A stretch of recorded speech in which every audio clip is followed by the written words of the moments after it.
Hello, this is day 5 and the conclusion of my revisit of Super Metroid. Sorry for running so late today, so let's get right into it.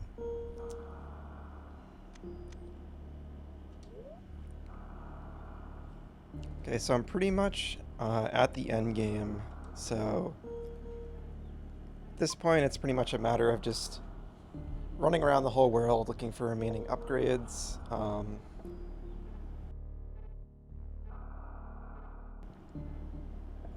I'll try to find as many as I can and then head to Torian for the finale. And this is like, I would say, one of the most iconic finales in like game history. Like anyone who plays this always remembers the conclusion of this game. It's just really well done. What happened? Oh, I was like adjusting my wire there. Okay. Okay, so where are we gonna head to first? Right, there's this whole lava area to the left. Like that big X on where Ridley was down there.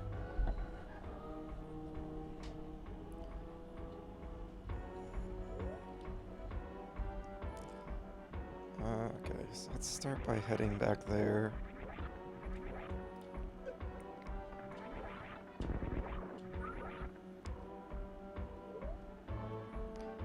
So I have 2 reserve tanks, I have 3 energy tanks. It's weird that, what is the extra space? Is that,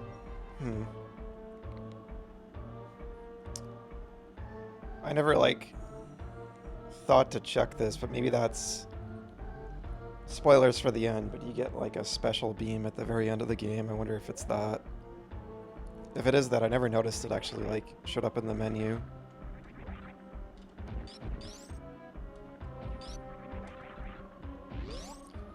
So can I go back here? How do you explore this area? What the heck? The world? Can you just not? I don't think the map counts towards 100% completion anyway.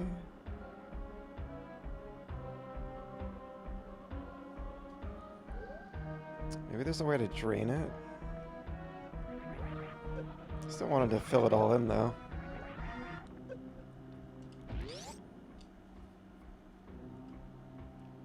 But how the heck do you get out of this place then?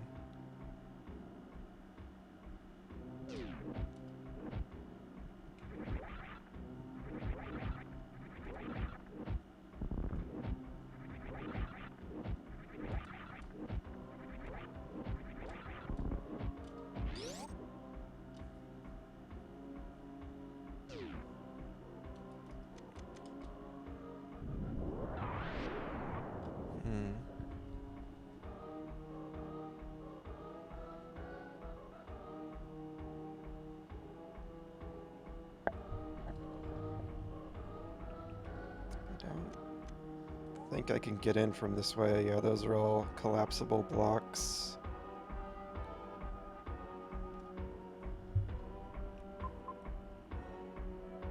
So there's some kind of secret above me.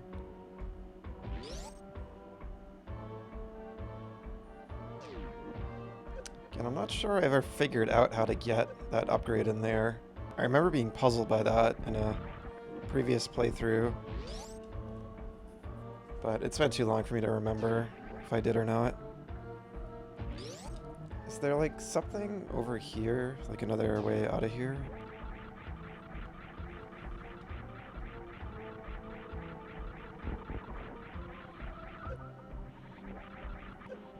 This is so... No. Oh, God.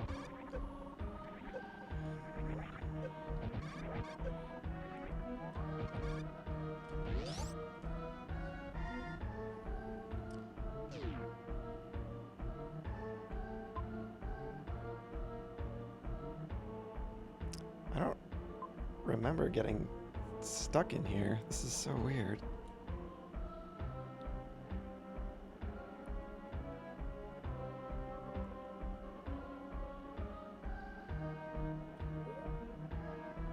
I guess you just have to tank the damage? Unless there's something on the lower left there, and that where that white dot is, where the... I think it was just an item, though.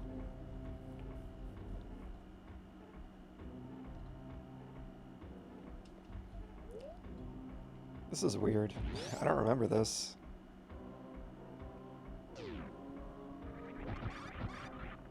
I already lost a lot of health, too.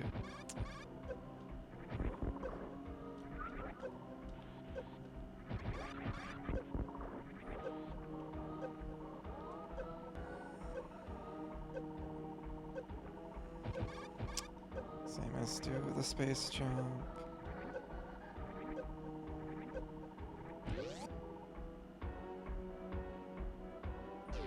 Makes no sense. There wouldn't be lava on the other end of the door. I wish they got those two squares, though. Dun, dun.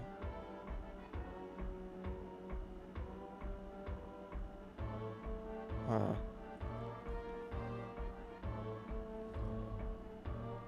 Actually...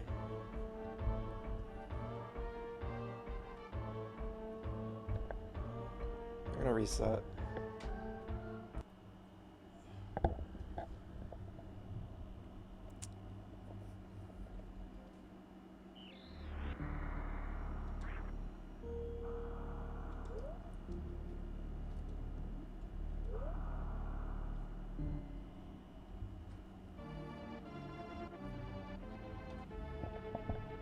So I just lost like so much health doing that.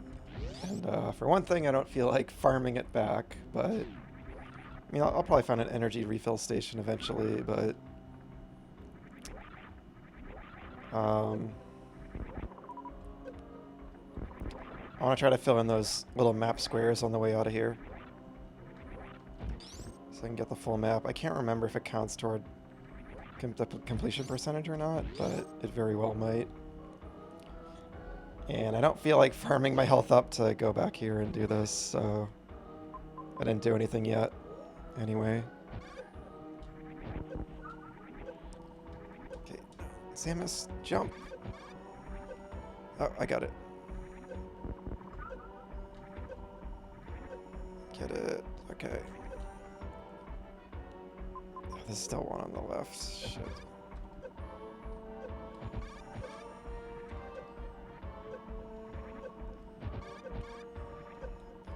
I assume there's nothing over here, yeah. I'm still gonna lose all my health.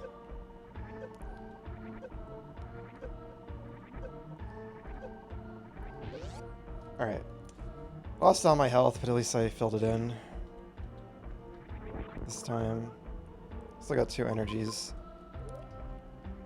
That feels like super janky that they make you do that. That doesn't feel right.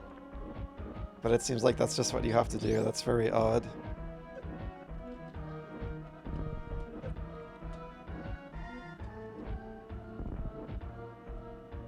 Unless I'm forgetting something there.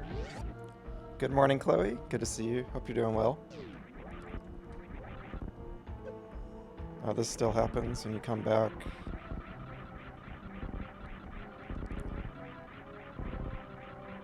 Curious if there's another way through here without the screw attack, if it actually is mandatory or not. It seems like it is, but...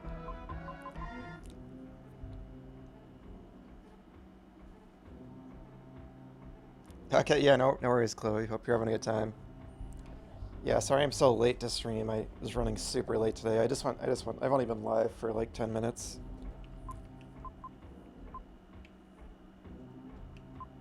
Okay. I think I want to go up here.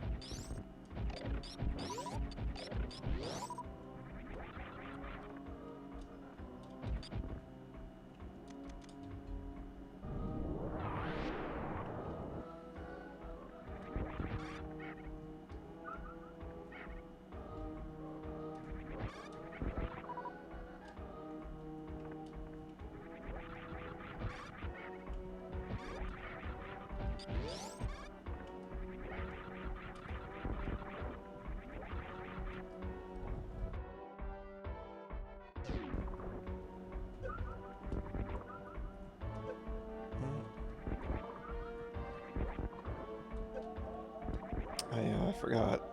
I have like no health. Oh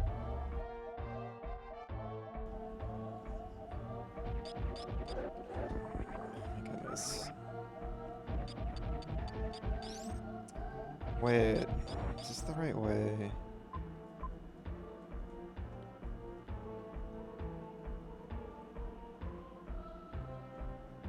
No, I want to be above me.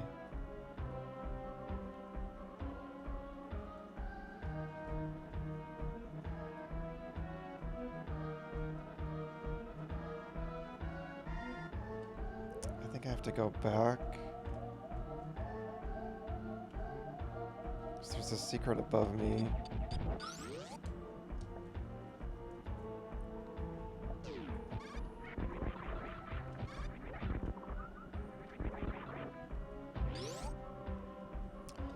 Let's go save after so I don't have to do that part again.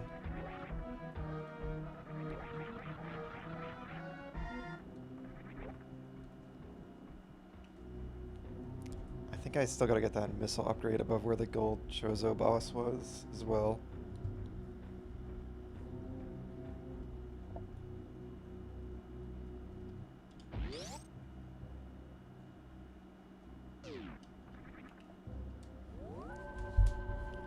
I don't like saving with no health because it's like 3 hits and I'm dead until I refill it, but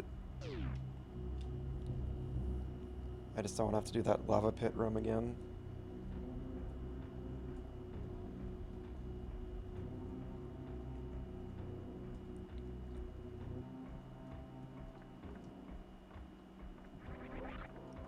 I love how the background here looks.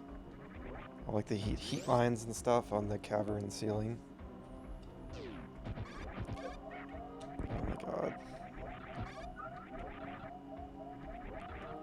I think this is still the wrong way. No, I gotta go beneath me.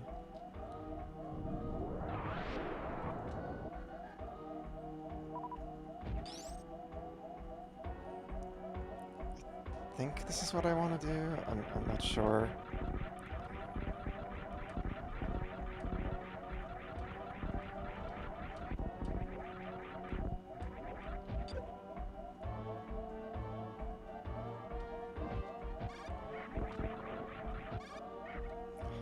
God. The space jump is it's so janky in this game. Oh my god, just like, what's so annoying about it is like, it's just sometimes if you don't, you need to be hitting, if you hit jump first, and then if you hit jump a second before pressing forward, it doesn't activate if you're like already in the air. You need to like press both at exactly the same time. So see, like it just doesn't always activate. You need to like do the exact right button combination, and then like I feel like the rhythm for tapping it, for flying with it, is just incredibly tight. Okay. Yeah, it's definitely something I feel like they improved in later games. Like I don't remember having a single issue with it in Dread, for example.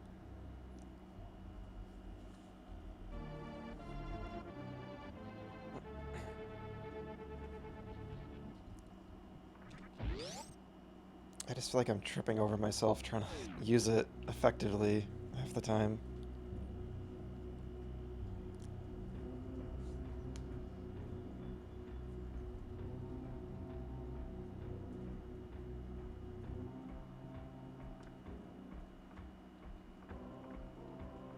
It's like right here, I wanted to use it, but I hate when she just does like her regular little hop like that when I want to use it. It's like you need to hit them both at the exact same time. If you hit the jump, like, if you hit jump and then you hit forward, she just does that.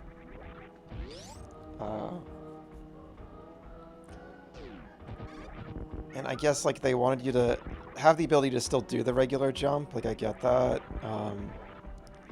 It's just like most of the time I want to be doing the space jump or the screw attack, which is what I have now, which is what the space jump turns into when you get the screw attack. This is gonna be... It really is a problem. They make you go through that lava room. That feels just really silly. You can like turn off stuff, which is cool.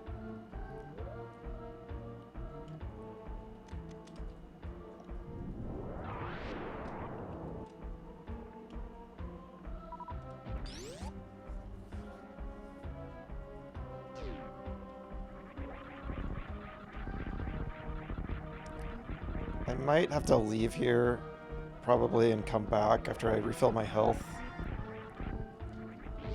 Because there's just like, I think there's like 2 more upgrades in this zone I need to get. But that lava area drained all my health, unfortunately.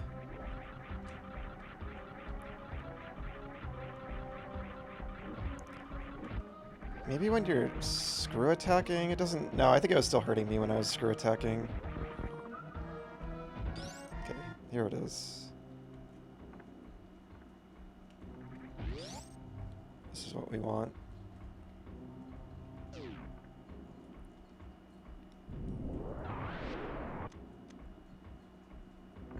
No. Wait, is that what I wanted?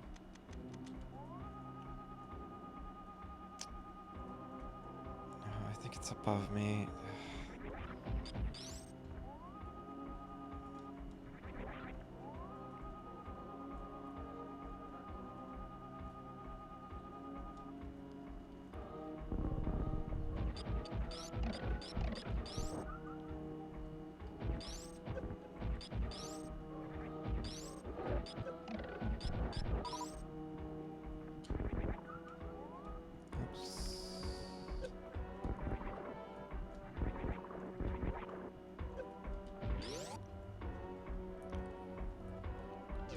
Yeah, the only problem here is I mean, I was complaining about the space jump being a little weird, but half the time it's only a big deal right now because in order to get out of this area, they make you wade through a pit of lava and it drains all your health and there's no way around it.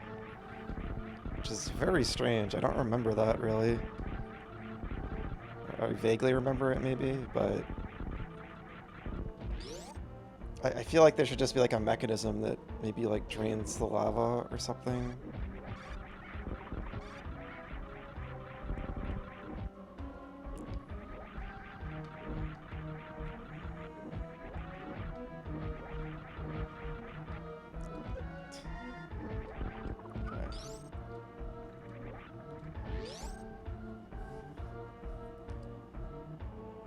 Alright, so I gotta go to the right here, I think. Now, how do you do this? Is that collapsible floor? Oh, so you gotta go all the way to the right and land on that.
Okay, I'm gonna have to come back to do this, because... yeah, this is just too annoying right now.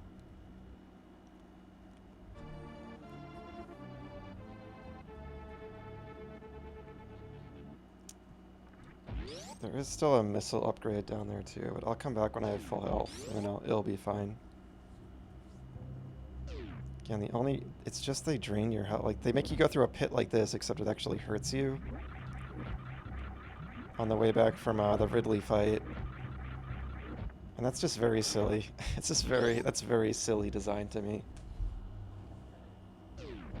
In a game that otherwise is like so well designed and thoughtful, I feel like, in so many ways. I can't help but feel I'm missing something there, but I don't know what. I'll probably look that up later, because it's very strange. Okay, anyway. So there's some secret over on the right.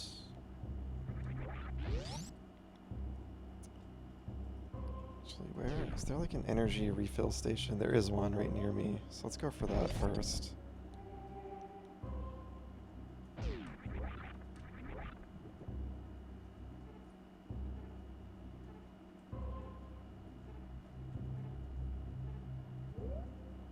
Is there a door beneath me? Yep. Ah, okay. Cool. I don't know if I ever came in through here.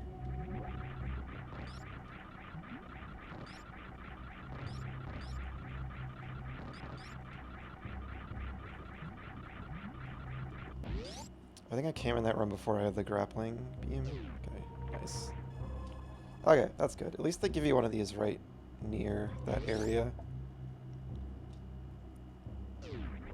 Alright, so since I'm already here, I'll go back into that area now. I have full health.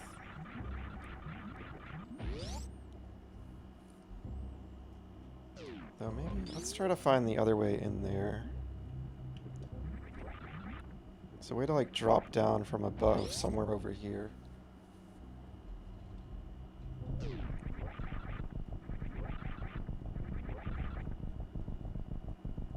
What's this? I never came in here?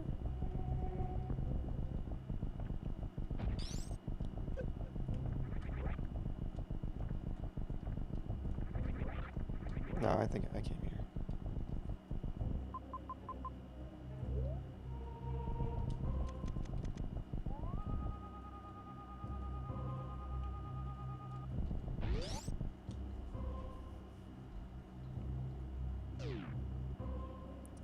This room. This feels like a very Metroid 1 room. It's funny to see like the DNA of Metroid 1 in this game. It really feels like, in a lot of ways, that game rebuilt with like the Super Nintendo technology. Again, you kind of can consider this like a Sueda remake of Metroid 1, sorta, in a way. I feel like Nintendo kind of did that a lot back in the day. There's like the pipeline between to like Metroid, Super Metroid, and then Metroid Prime. They all kind of like feel like Super Metroid Prime, I said way earlier in this playthrough, almost kind of feels like a Sueda 3D remake of this game. Kinda, not real. They're very different, obviously, but sorta. Kind of like in the same way Ocarina of Time is kind of like, it's almost like they were doing A Link to the Past again with Ocarina of Time. Like that's kind of what I'm referring to. Like, I'm aware they're not actually remakes of each other, but they're revisiting like the same general concept with new technology and everything.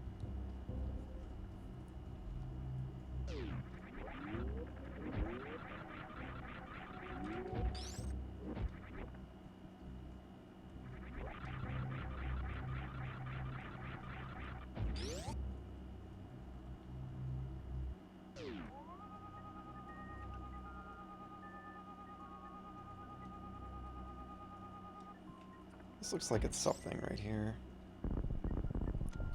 There was a time earlier when the scope didn't show, I think, a super bomb block on the it didn't reveal like a super bomb block, I think. So now I'm kind of skeptical of it.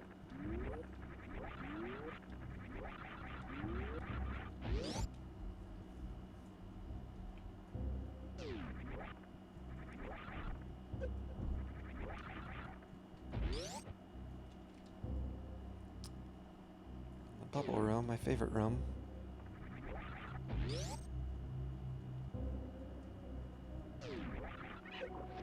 Go down here now.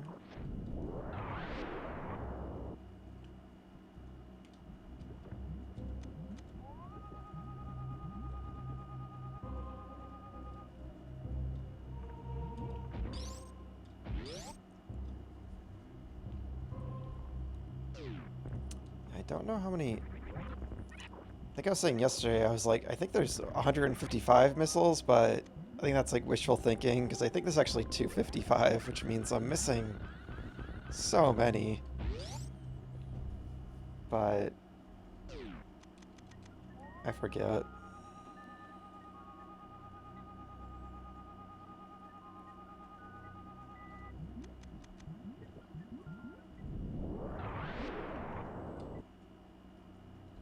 So that white dot directly beneath me, there's something above that. There's a secret path to get in there. Again, I don't think I ever figured this out. This is like the biggest mystery in the game to me. So I really want to try to figure it out. Unless it's something in here?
So maybe it's somewhere in...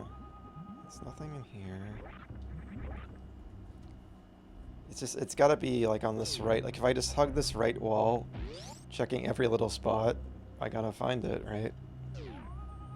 There it is. Shit, that's really well hidden. I don't know if I've ever found this. How do I even... Oh, you can just jump that high.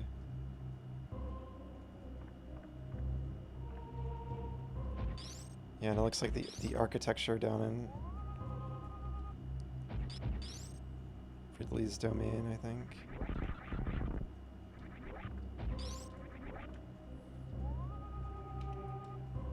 These are fall blocks. Weird. Maybe it's teaching you that. None of this is familiar. I don't think I ever found this. This is cool. Fall blocks. So weird.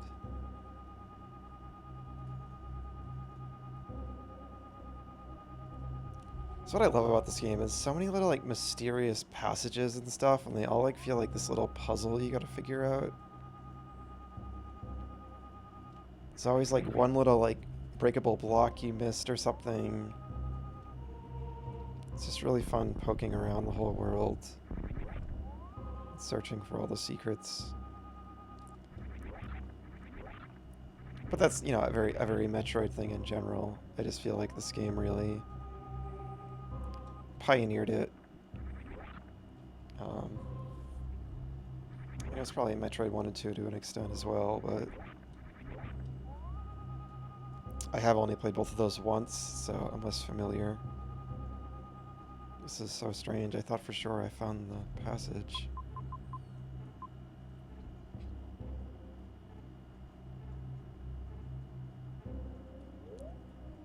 So this must be a way out then, I'm guessing? Alright, the search continues.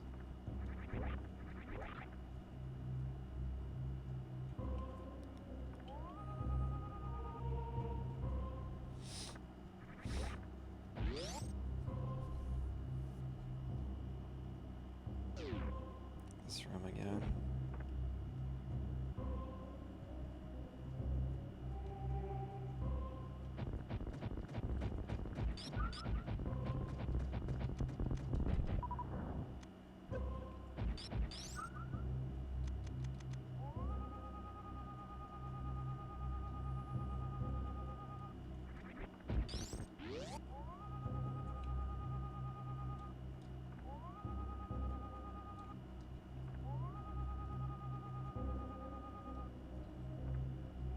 I already checked that room above me.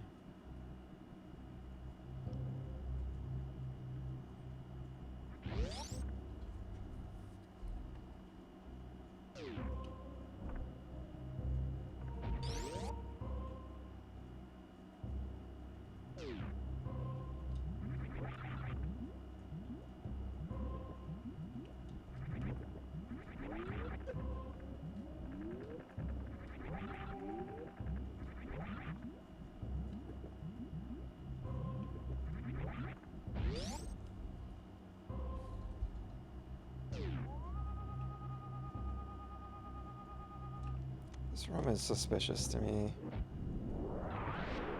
There's two pillars on the top.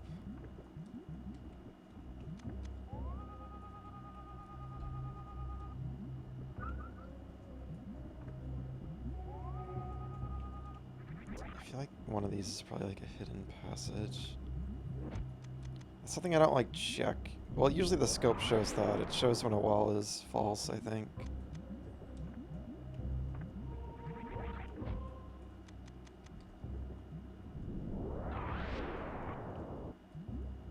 What about down there on the right? Looks like that could be something.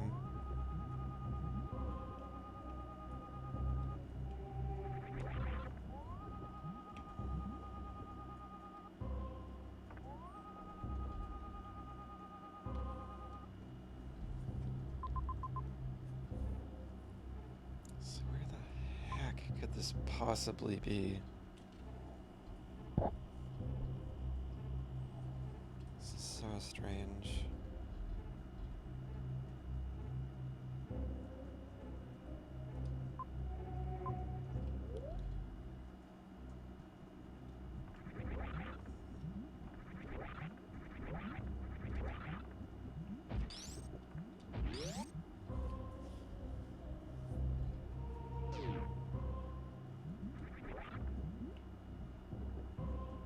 It's very odd. There's like lava that still hurts you, and then like I guess just in that one area on the way to Ridley, it's just like fake lava that the gravity suit protects from. It's kind of strange. It's kind of inconsistent.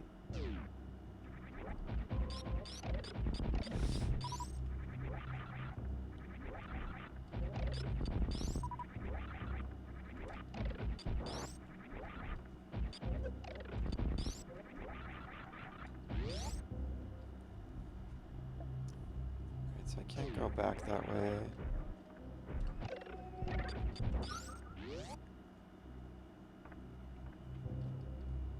I just noticed these like demon heads kind of guide you to Ridley's area, I feel like, which is kind of cool. At least it seems that way, maybe.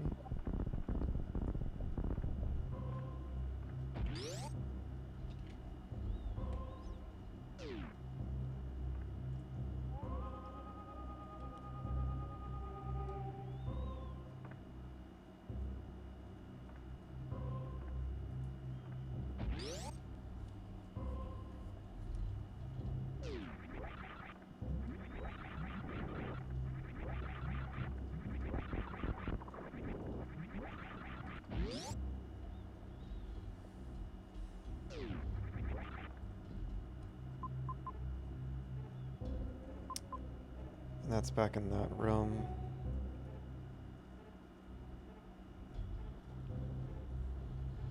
I was on the far edge of it. I didn't see anything, so I don't think it would be that. So the entrance must be in Ridley's area, maybe?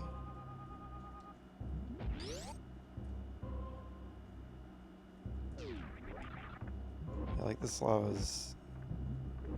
doesn't count. It's so strange.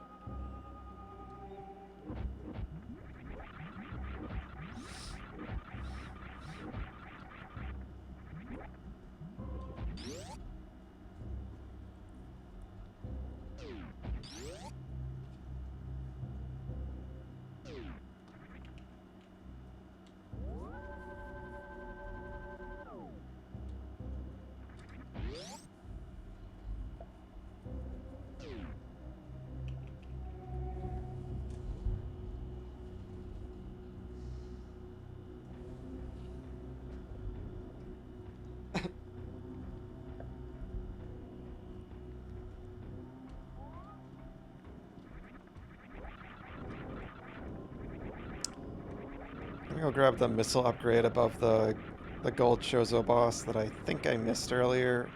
So we'll get that at least for now. Also missing a little square here. Yeah.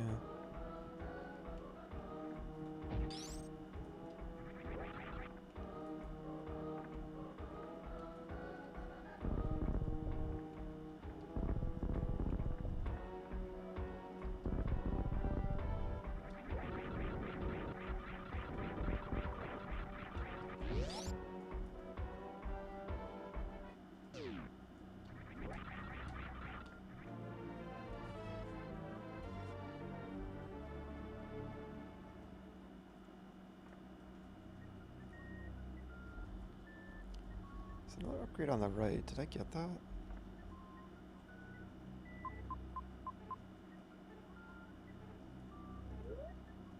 May as well check.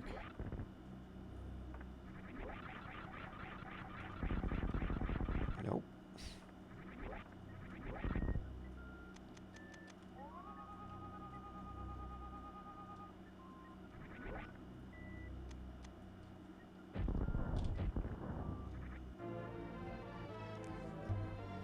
Very cheeky. Yeah, it's really hard to find everything in this game. It's kind of why I never did it. I think I got pretty close though. I mean, I usually get like 90 something. Obviously, I could just use a guide, but I kind of refuse to for this game. Even if I don't do it this time, I probably will. How do you get out of here? How do you just go back the way you came?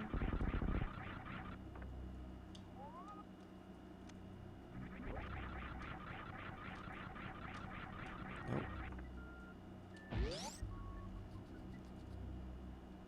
Right, it's probably up here.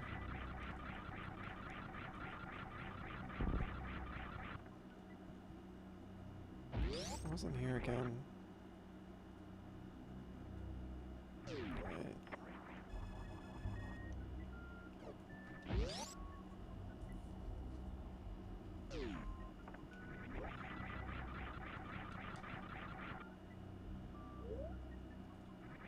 It's weird that energy recharge. It shows up like it's an item on the mini map, but not in the main map. So I'm guessing it doesn't mean I'm guessing there's no item in those rooms.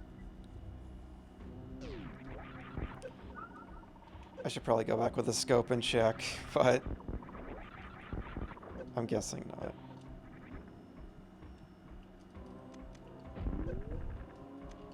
That would be a little really confusing if they displayed it that way.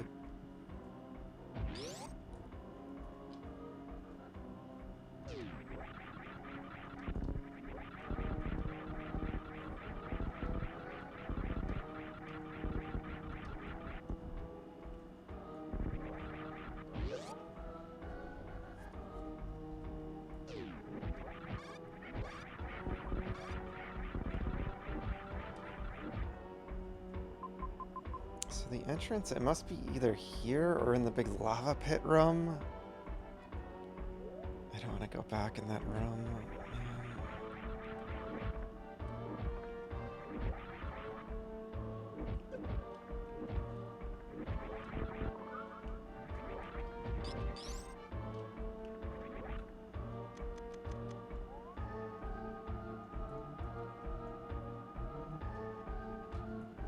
This is nothing.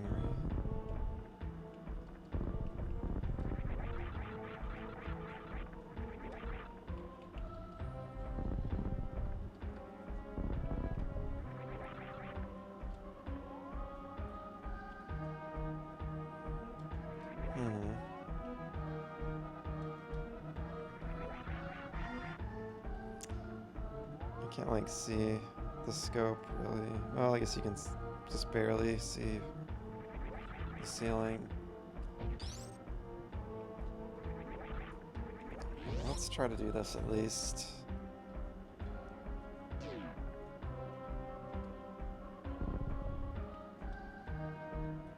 This is really hard to do. I wonder if I just like...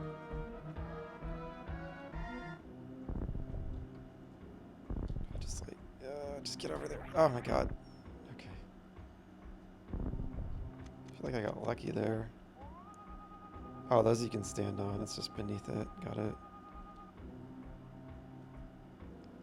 That's weird. She just clips over the background. I feel like usually you go behind it. It's kind of a glitch.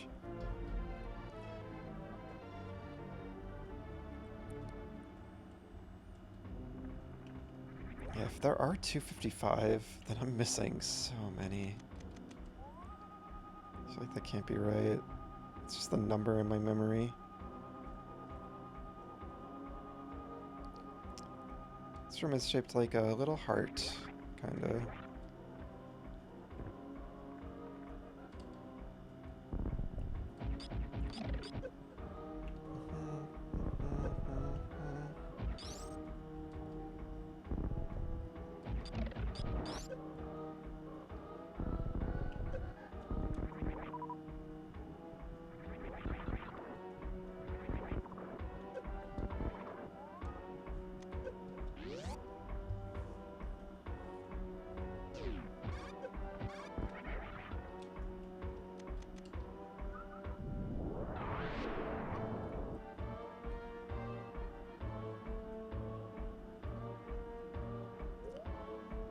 I'm gonna go save.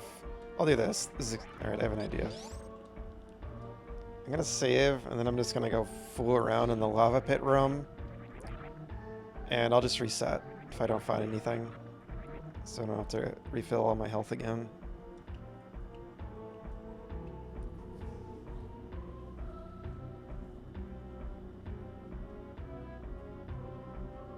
This is such a mystery, such an intriguing mystery. Yeah, I'm trying to figure out the white dot on the upper right of the Ridley area. There's a door above it. So there's some kind of secret passage in that dark space up there that I cannot find. And starting with the white dot on the far, far upper right, I've hugged that entire wall, scoping everything. Maybe I could check the floor in that speed booster room again. Above that hidden hallway I found down there. I'll check that again if I don't find anything here, but otherwise I'm pretty stumped. Because I hugged that whole wall and super scoped everywhere. With the exception of the area I'm going to right now. With the big lava pit.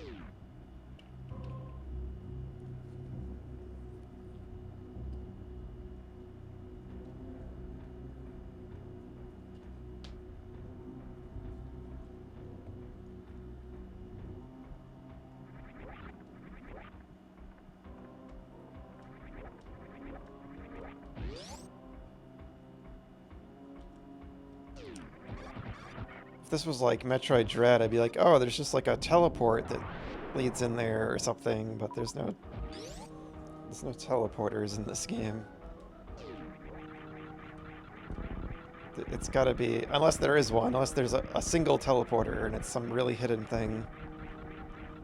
Otherwise, the rules of the game dictate that there's just gotta be a secret passage adjacent somewhere in one of these areas.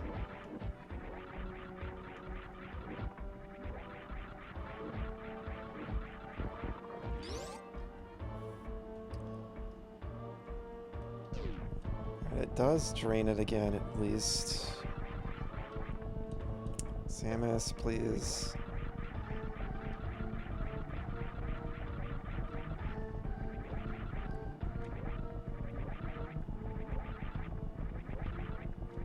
Okay, while it's rising, see if I can see anything.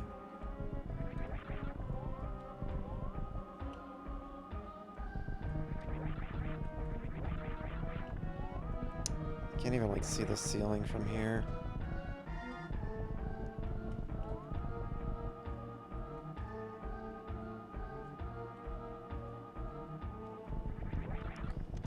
do a super bomb and see if it unveils anything.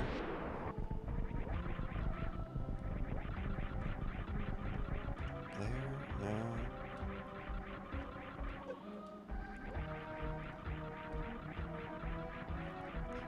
And maybe this is what I missed. Maybe there's a secret passage that leads out of here so you don't have to go through the lava pit. Maybe that's what I've been missing.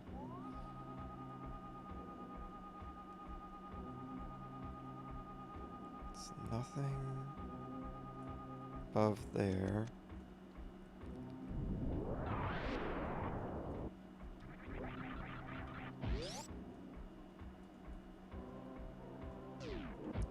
This room is very suspect. I could see this hiding some secret.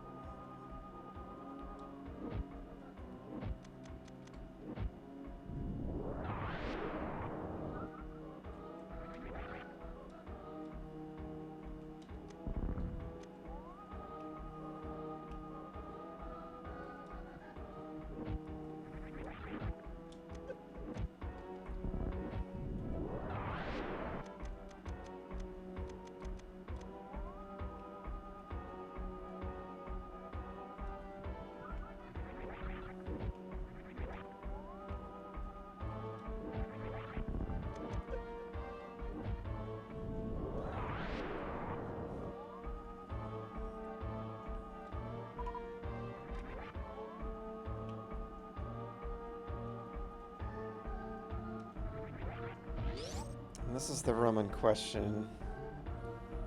Where does that door lead? Where does it lead? Yeah, there's fall blocks, so you fall down.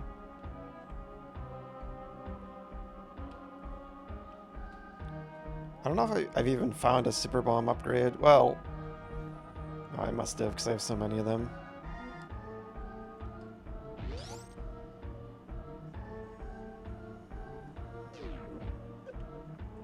I hate these respawn.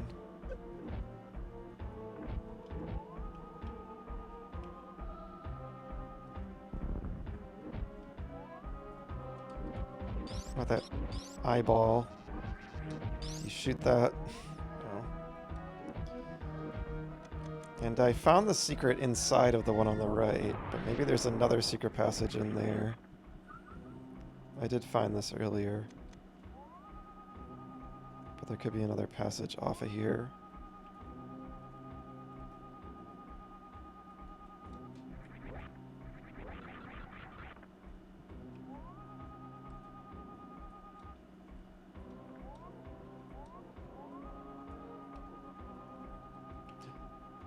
Hello?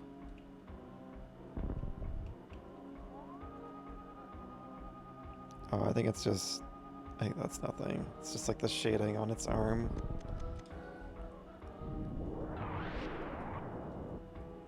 Oh no, I'm making it darker.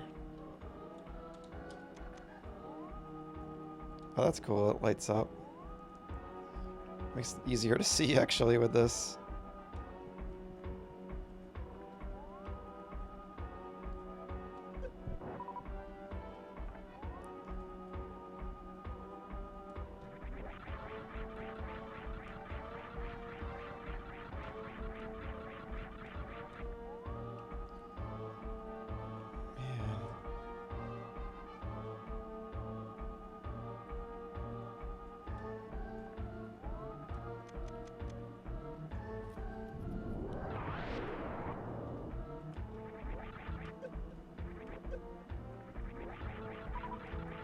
Just pitch black now.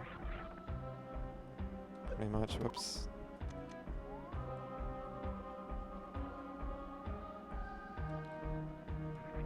It's kind of cool that it's just totally dark.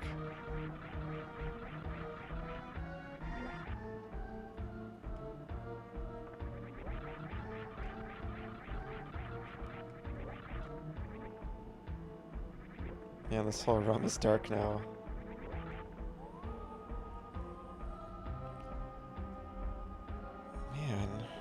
This is such a mystery to me. Yeah, I don't think I ever figured this out. I pretty much have one more idea.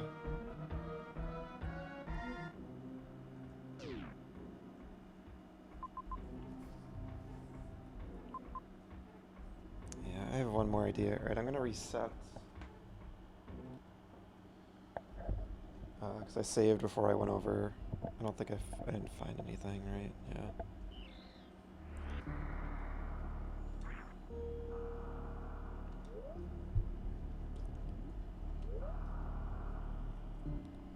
It's just saves time and gets all my energy back.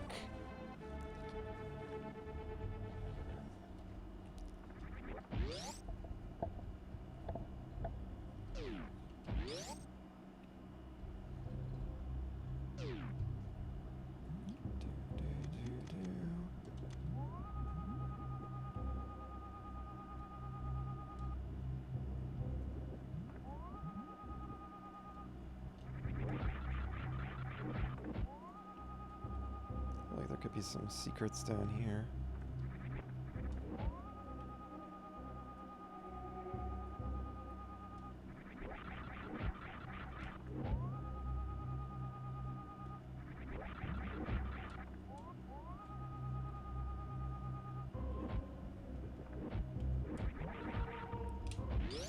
I do think the Aeon powers, or whatever they're called in the newer games, like the one in Dread and I think Samus Returns, where it just like flashes the whole environment and shows like everything destructible. It's a lot more convenient. I do think it's a good addition, but at the same time, there's something just fun about stopping and looking around with this scope. There's a clunky kind of like old sci-fi feel to it, which is very fitting, I feel like, for Metroid. For this game in particular, with like its alien inspirations and stuff. I think like it fits the vibe.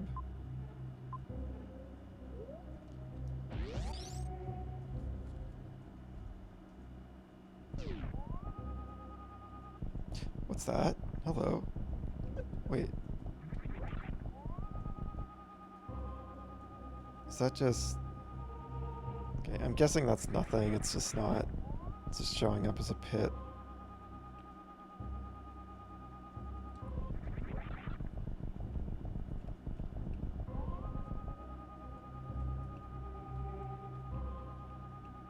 That thing on the right, like this is...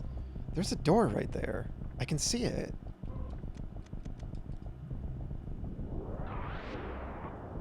There's something silver in the corner.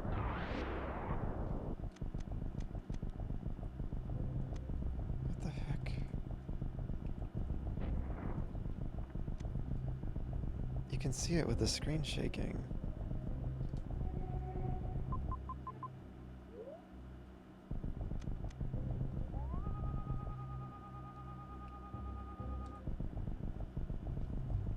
Unless it's just like the door on the far left kind of wrapping around the screen. Weird.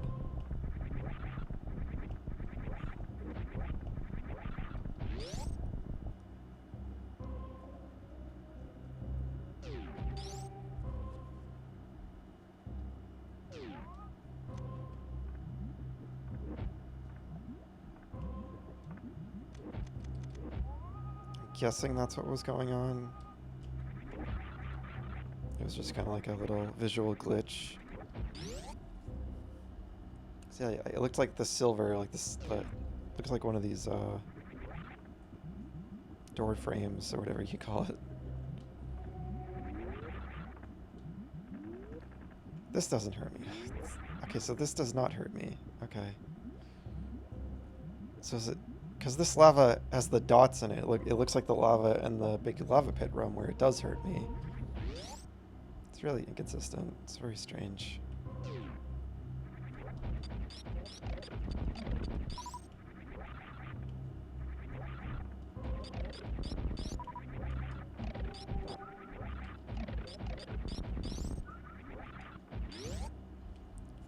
I have one more idea here. One more idea. Well, two ideas. This is the first.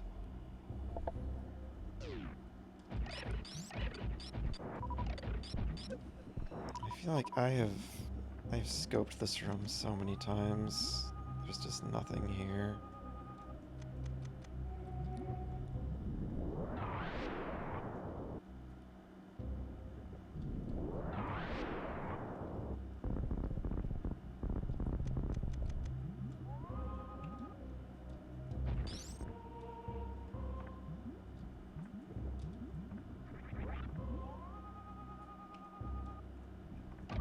That's just a little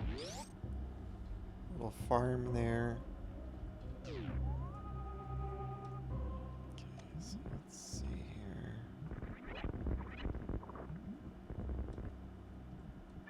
It's where it dips down, like right here. Yeah, so I'm right above that room right now.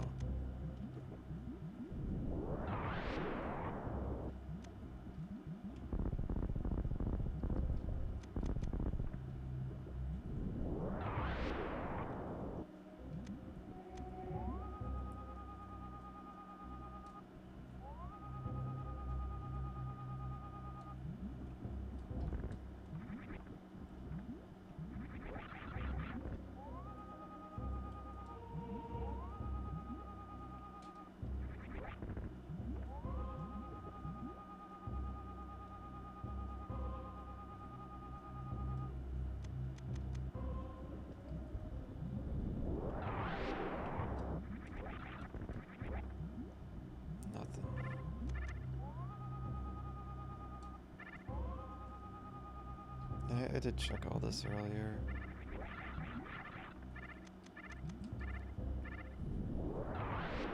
Kind of doubt it's in here.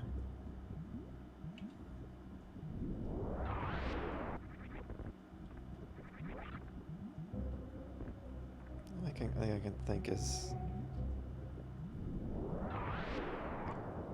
you like fall down one of these pits and it's like a false floor and you fall through it or something.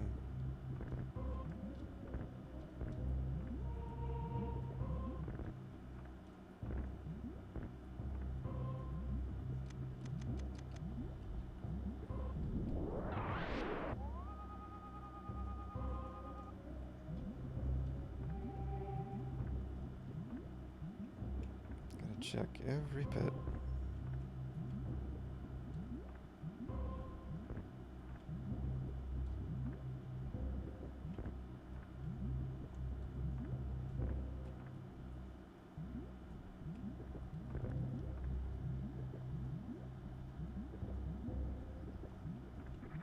Oh, really, Chloe?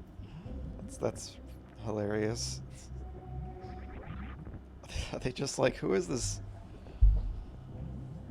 person? Who is this weird person just rambling about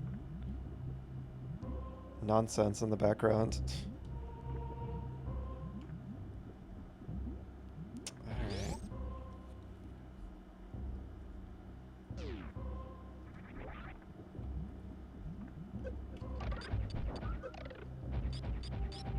They agreed, that's what they think. Yeah, makes sense. I understand.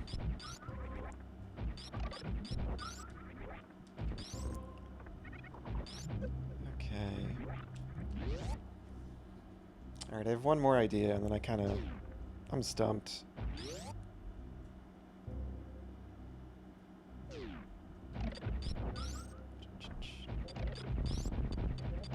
That's what you think, too? That's okay. I'm kind of like just... I'm trying to do something very specific in the game right now, so it probably just isn't making a lot of sense if you're not, like, paying attention.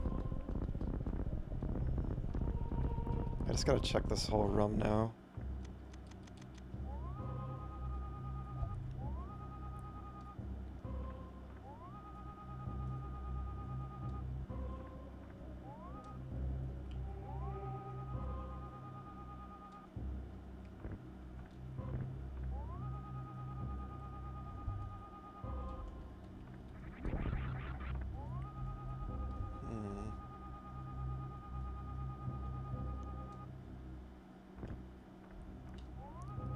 Friend thinks I shouldn't drink on stream because I said rum. And by rum you mean rum, of course. But I guess those two sound the same.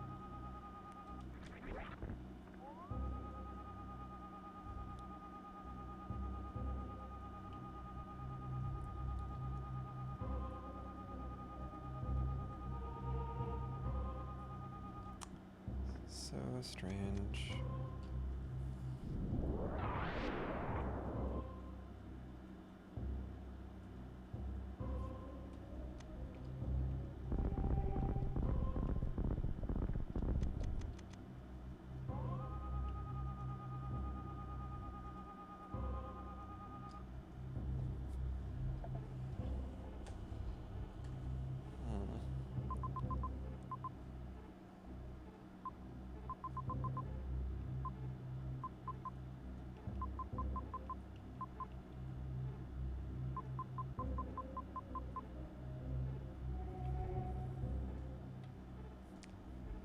So it can't be anything on the left.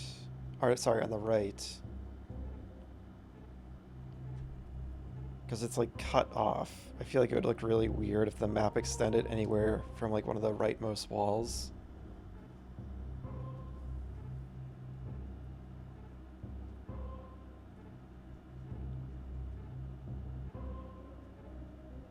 Though I guess I'm just noticing the rooms aren't exactly, they don't exactly fit on the grid one for one.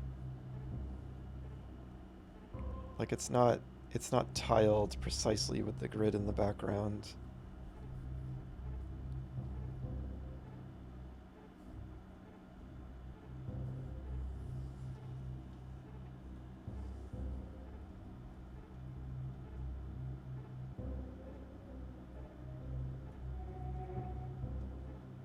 I have no idea how to do this.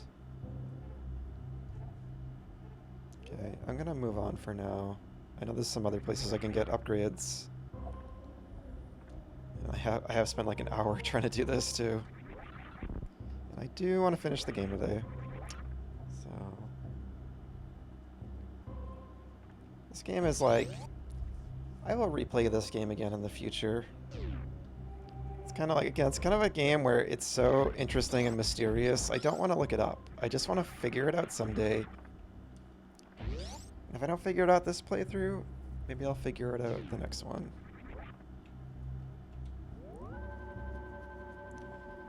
Alright, I'm going to take a quick break, and I will think about this mystery a little bit more, and then I'll be right back.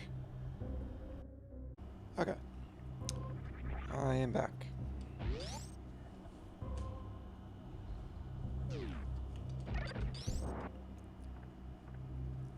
Alright, where to next? Thanks for the welcome back.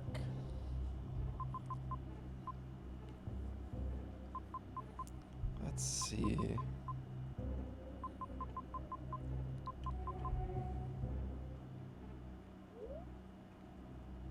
Okay, so I think that room on the right is what has probably kept me from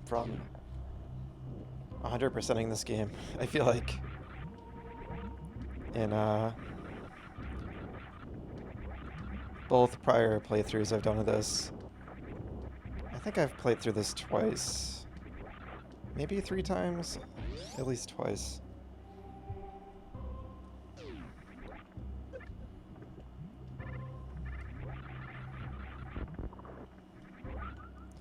Can I survive with this lava? Yes. Oh, okay. Alright, I'll take it. It's so funny. Metroid. That's Metroid for you. I just, like, did that completely on a whim.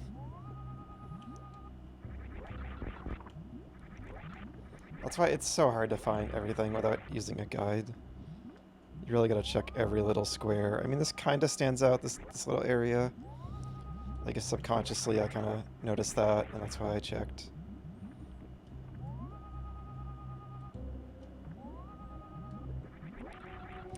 It's kind of like, it's a little like burning every bush and bombing every wall in Zelda 1, actually, a little bit. Maybe not quite that extreme, but yeah, it feels like you gotta like, at least with the scope, you gotta check every little block. There was no scope in Zelda 1, so you had to just trial and error.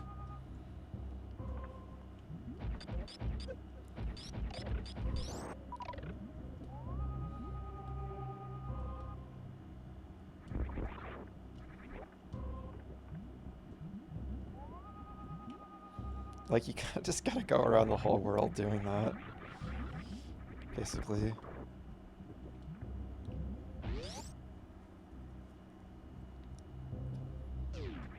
But that area was telegraphed a bit. It did kind of stand out, so... But there is that upgrade that's like in the ceiling in the area from the very beginning of the game in Brinstar. And I think that one, it might have been also a secret in Metroid 1. That might be why they did it. It's like a recurring secret. But That one wasn't really telegraphed, it's just kind of there. Your monster tastes like soap. That's not good. Should probably get a new monster.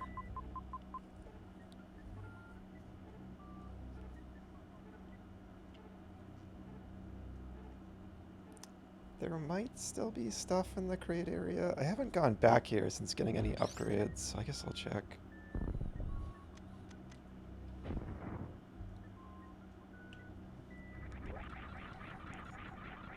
I love how different this room looks from like anywhere else in the game. Like it's like dark and stuff.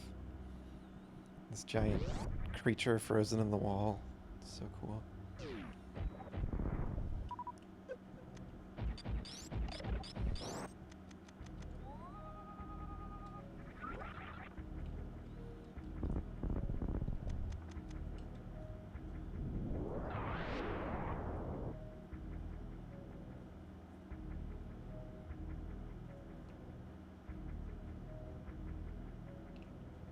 You correctly predicted what I would say when you said the thing about your monster.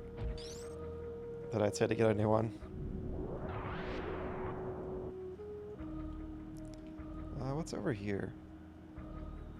I like how this area looks. It kind of reminds me of something. What does it remind me of?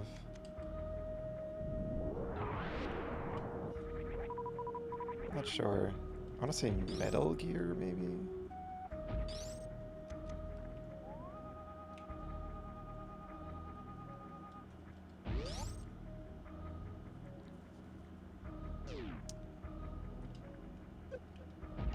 It's got kind of like this military base aesthetic.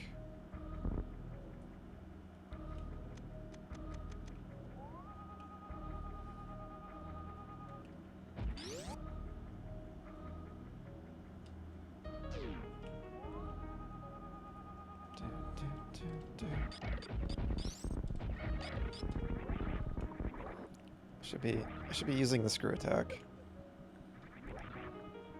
So I just love how like the vegetation is like taken over. Actually, it looks like the wrecked ship. Now that I think about it, is this like the bottom of the wrecked ship? Because I am like right beneath where it is, I think. It looks like, yeah, it's like, I think it's part of the wrecked ship. It's like deeper underground. That's really cool. It's a really cool detail. If I am right. Aha.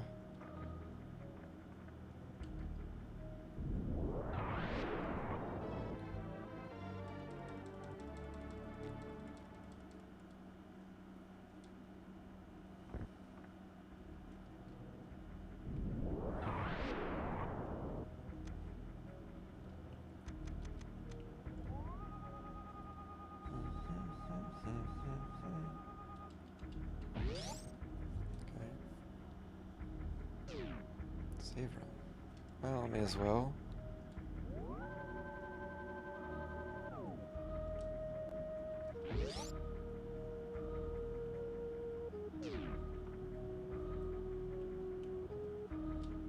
Where do you go from here again? Oh yeah, it's like right here.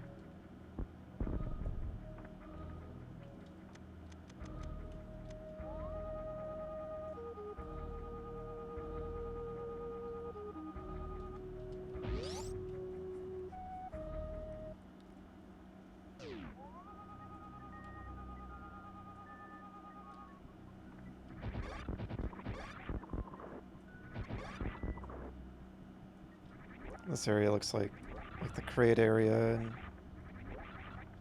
original Metroid 1. It's so fun to just screw attack through the little baby crate. Is this just the boss area? No, there's one more little area. And this just leads up to, I think it's like a refill room. So like they could have given you this before the Ridley fight, when instead they just give you two little farms of enemies. It's like the same thing, it just wastes your time. It's just silly. It's not like they're making it more... The challenge is like if a player just doesn't want to waste their time farming for 10 minutes, I guess. I love this little moment. They're a ghost.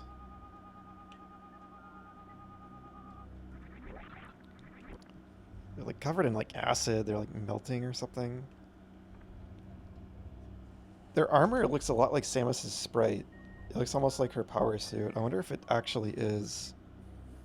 No, I think it's a bit different, but that'd be a cool Easter egg if it was actually like her sprite.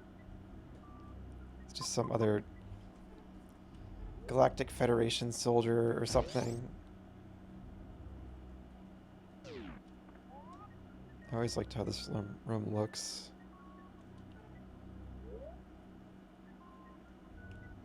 Like the green and stuff. Yeah, this is just where we fought Kraid, so I think we're good. There could be like another. I may as well check while I'm here. Sometimes there's like a hidden upgrade in the item rooms.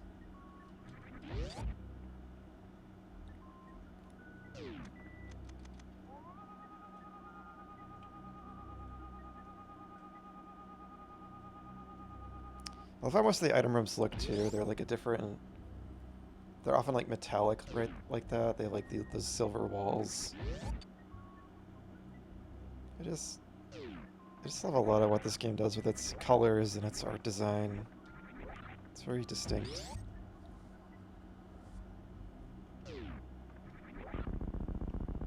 And obviously, like several indie games would later take after kind of the Metroid aesthetic.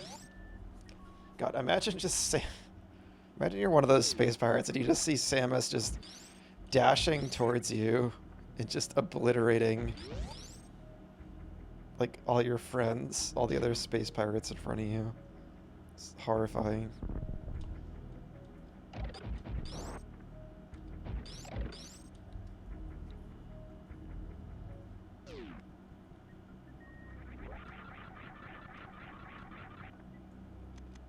In like the Prime games, the pirates are always like kind of, if you read like their logs and stuff on like computers and like all the lore and everything, they're like so terrified of Samus. They call her like the hunter or like or something, I think. I can't remember for sure, but it's clear they're all like very scared of her and like trying to find a way to like defeat her and stuff.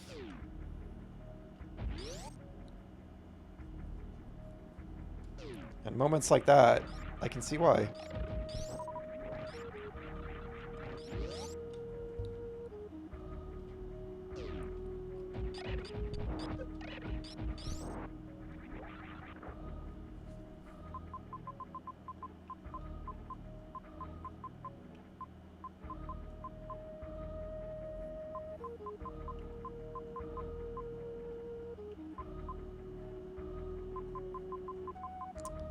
Let's go up there, straight up.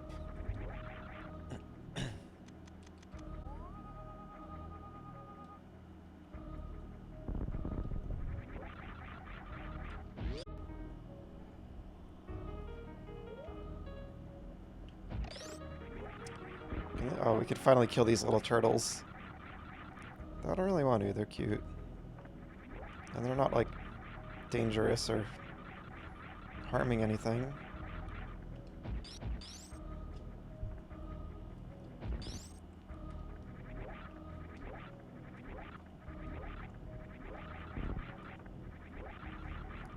That's why these are breakable, so you can do this more easily.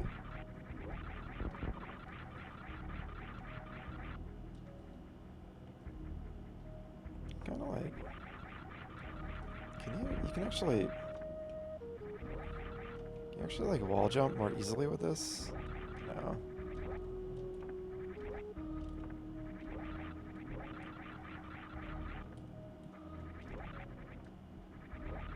You kind of lose it for a second when you wall jump.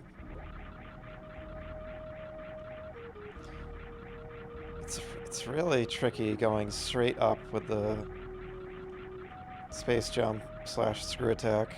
The way you need to like time the jumps. Is that gonna reappear?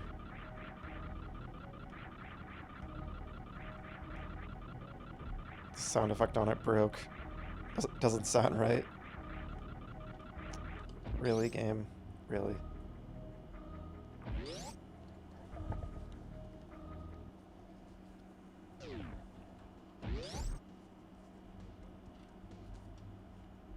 Oh my goodness. Can I even, like, get up here?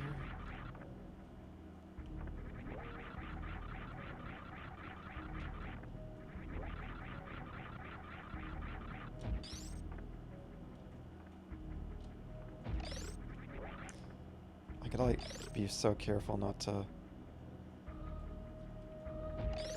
screw attack them. It's, like, hard to get up there when you have the screw attack. That's why you can, like, turn it off. You do have that option.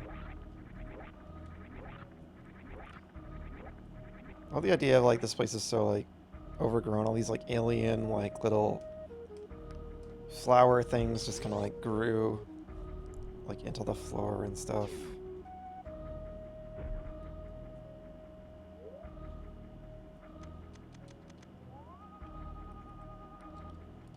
The thing on the right looks suspicious.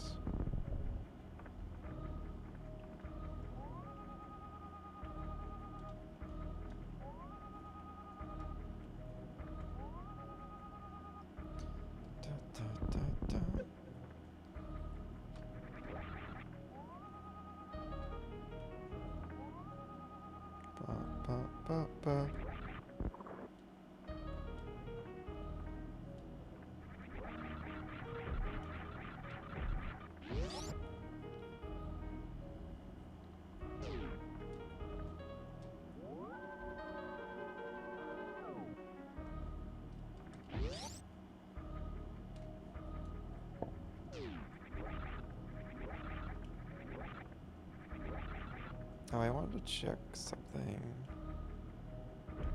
Yeah, there's like a... Looks like there could be a hidden room on the right.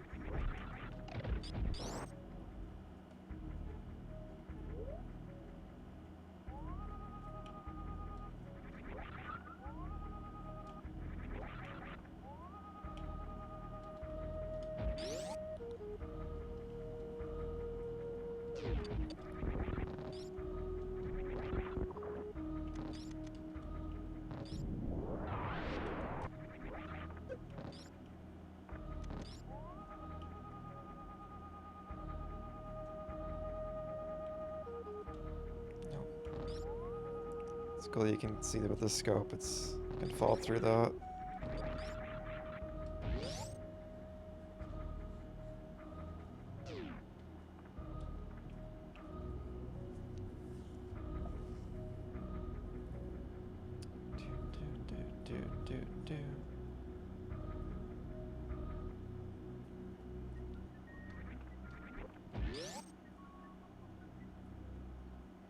Actually, if there's anything hidden here.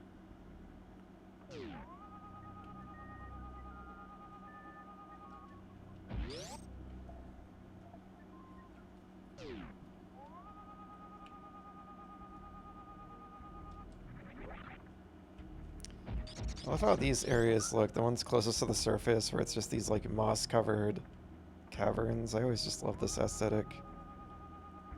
I always think of these rooms when I think of this game. It also kind of lets you know you're close to the surface in kind of a cool way.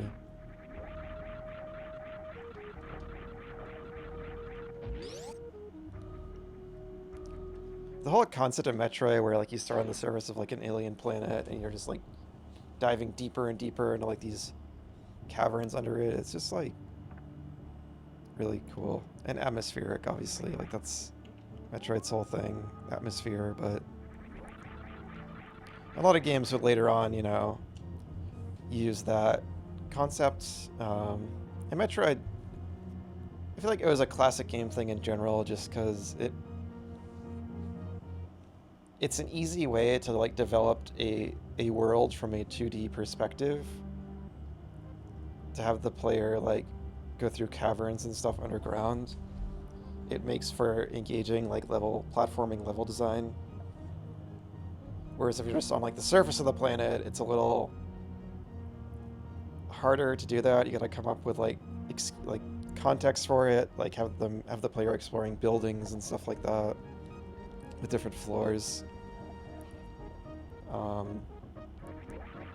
In a game like this, though, like a Metroidvania or world exploration, it's just a really interesting way to kind of like design a world that I feel like came from like the limitations of the time, which is really cool.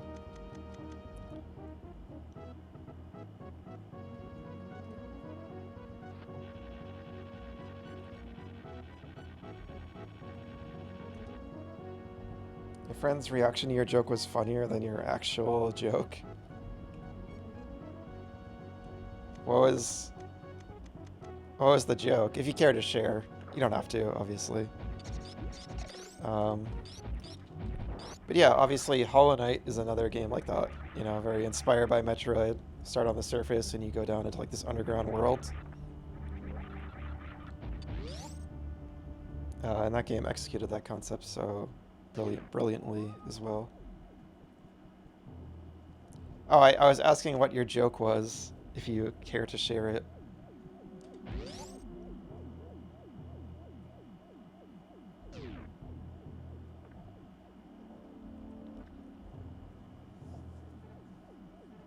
This area is very small, but it is like a ship. So yeah, I think that crate area is like below this, so it's like part of the ship fell deeper underground or got buried. That's like my theory, anyway.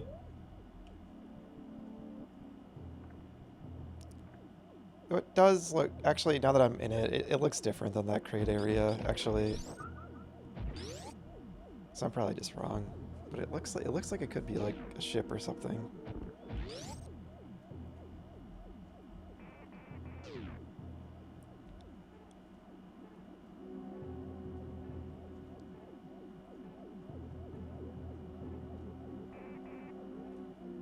I got all that.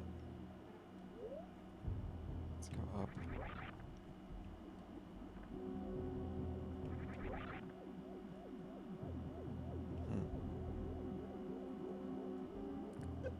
It was inappropriate, it won't be repeated, no worries.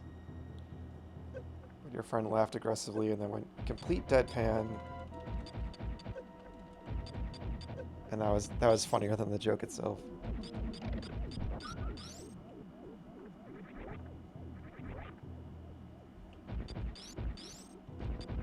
Yeah, no worries. That's why I said yeah, if you care to share it. Obviously, you don't have to. Okay.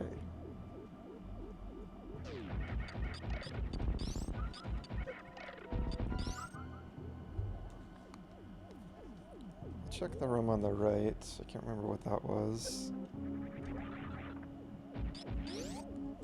I'm still missing a lot of items. I don't know if I'm gonna do this today. I don't really want to dedicate a whole other stream to just item hunting, so I think I will just at a certain point just do the finale and finish it. These things are so funny.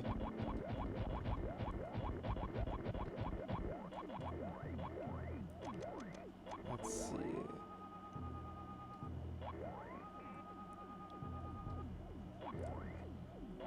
You're gonna touch grass or something? Alright, yeah, no problem, no problem. Thanks for hanging out, Chloe. Yeah, I appreciate you hanging out. Good to see you. And yeah, have a great time zone. Take care.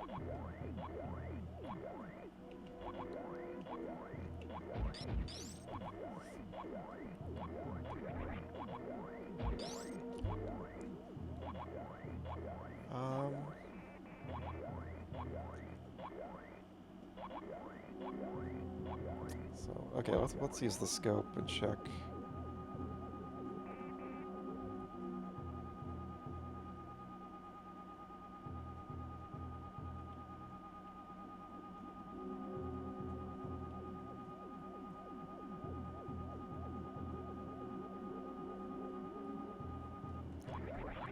Well, I guess that's nothing.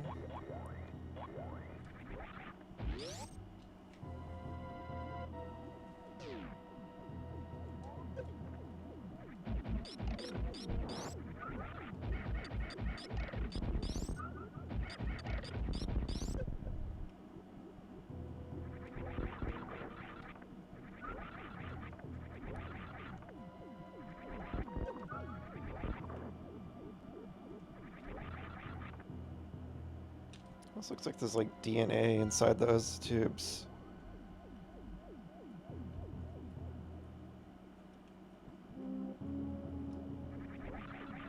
It's a very interesting background. It's almost like I'm inside a computer or something. Looks like a motherboard or something.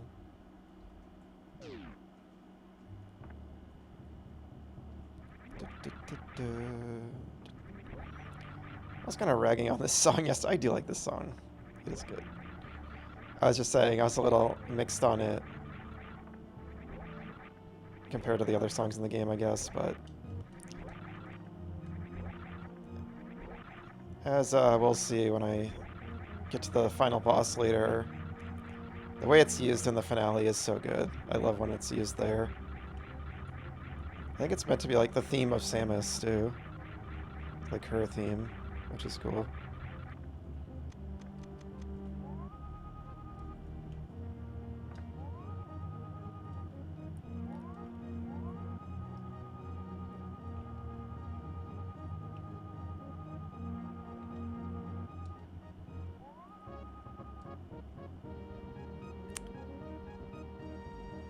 I think there's a secret. Is it in here?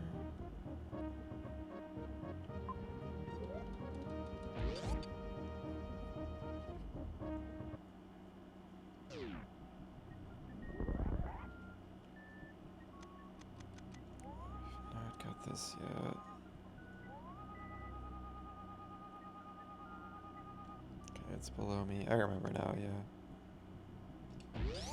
This is why I came back to this area.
It's a pretty cool walking animation for a Super Nintendo game. I feel like you don't often see like large legs kind of animated like that in a game of like this era.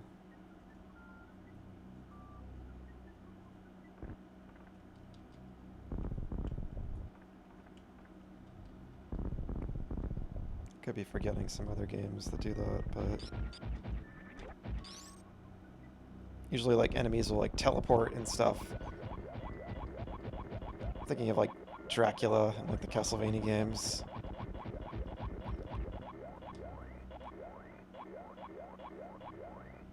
Though there is spoilers for, I won't say which one, but kind of spoilers for a Castlevania game out there. There is a Castlevania game where Dracula walks, and it's amazing. It blew my mind. I was like, I cannot believe Dracula is actually walking instead of just like teleporting around. And it's also my favorite Dracula fight in the whole series. So I think I just super dash here, or speed boost or whatever.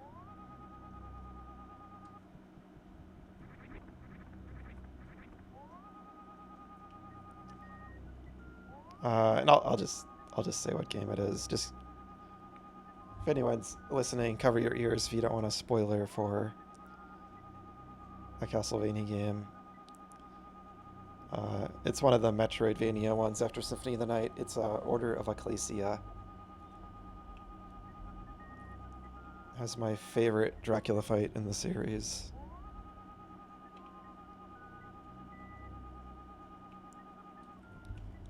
I'd say my favorites were that one. The Super Castlevania 4 one, just because it's so like atmospheric and stuff. It's not very hard, but it's just like very memorable for its atmosphere and everything. The music and stuff. So it does a similar thing that this game does during the final boss, where it starts playing the Simon Belmont's theme during the boss fight, during the second phase. And this game, spoilers for the end of this game does the same thing in the second phase of the final boss. I always love when games do that kind of thing.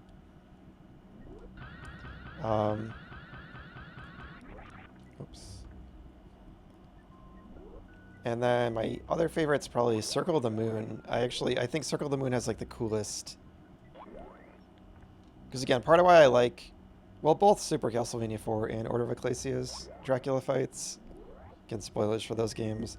I like that he doesn't really turn into any big monsters or anything. Especially in Order of Ecclesia, you just fight him, right? And he's like walking towards you, and it's just like a one-on-one duel, and it feels so epic. Shinoa, the protagonist of that game, is so cool. But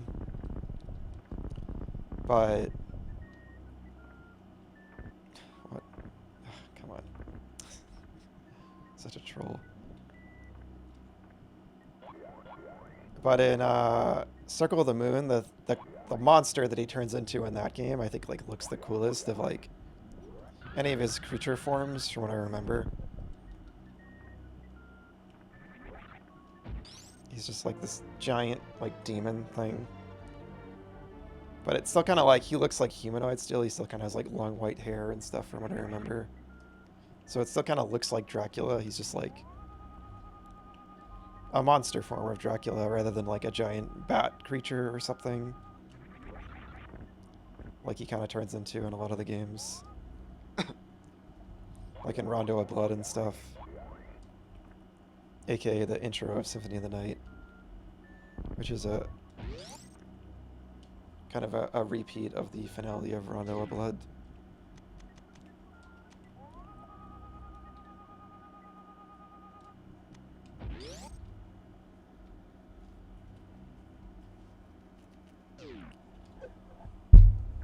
But anyway, I was just thinking about that because that shows a statue.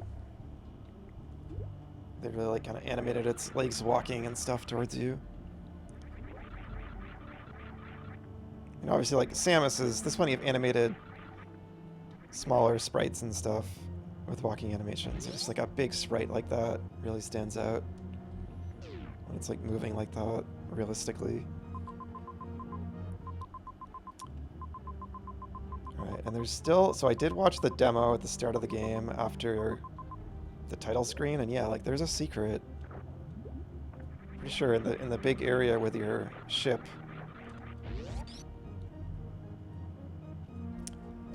I was gonna go back to Meridia too. Maybe I should do that first. I just want to look at the map there.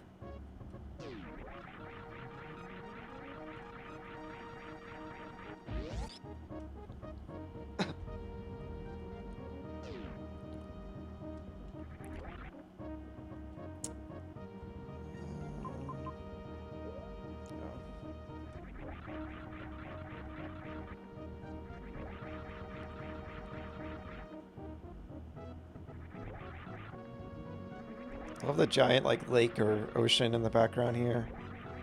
You can see like mountains in the distance. It's cool to just imagine what Zebes looks like as an actual planet on the surface.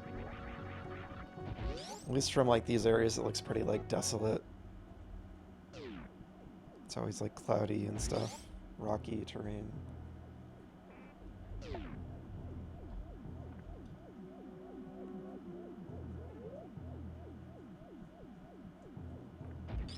So this when I first came here, but I love how everything in this area just looks like it can hurt you.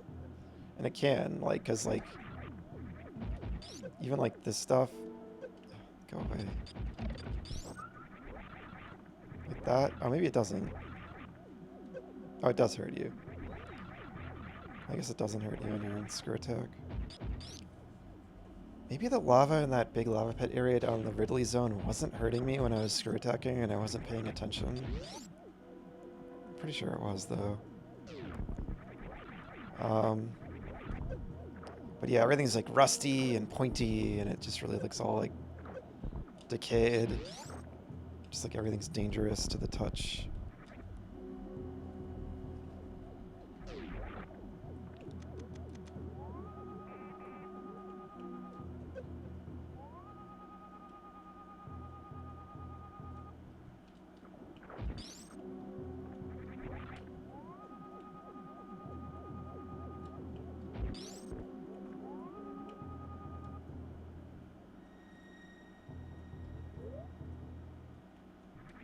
I think I got this, but let's check.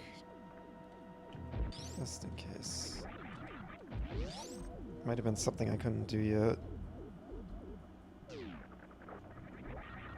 I'm pretty sure maybe I didn't have the grapple beam yet? It's another one of these. Oh.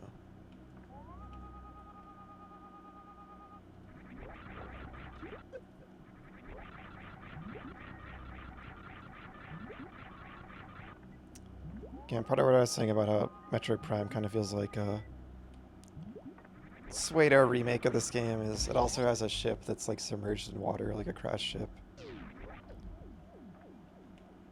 But obviously it's just taking a lot of inspiration, but still.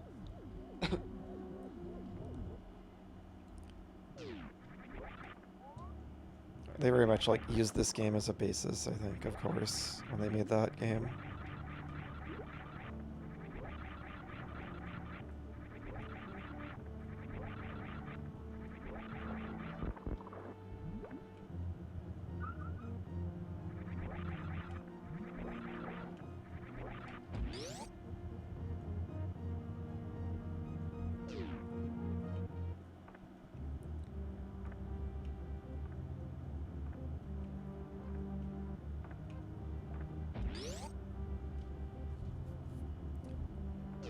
I wonder if that mystery area in Norfair, I wonder if there's like an entrance into it from another zone. Or something, I don't know. It's so cryptic and interesting. I just have no idea how to do it.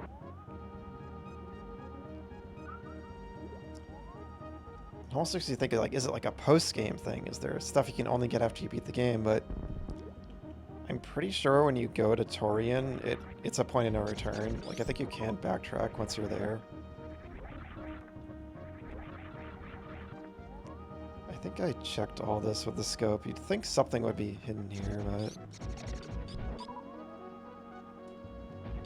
I'm pretty sure I checked all of it with the scope earlier.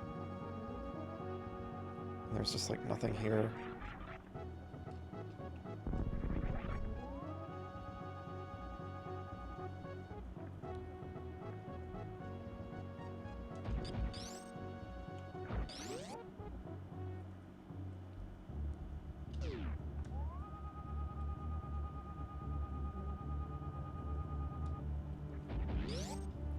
Maybe in Meridia there's some hidden wall, some hidden elevator that leads down to Norfair.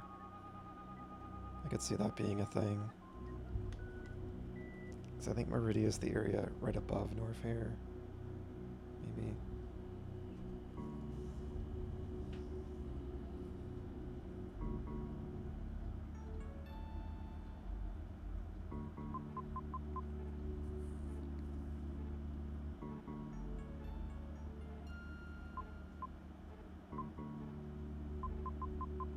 There's some memory I have again. I said it last stream of like there being some big room in this area with like a turtle that you ride on, but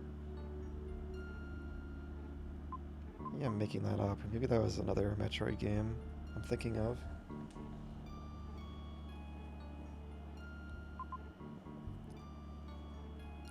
I mean, the map is full here. I did like thoroughly explore it. I kind of don't feel like going through it all again.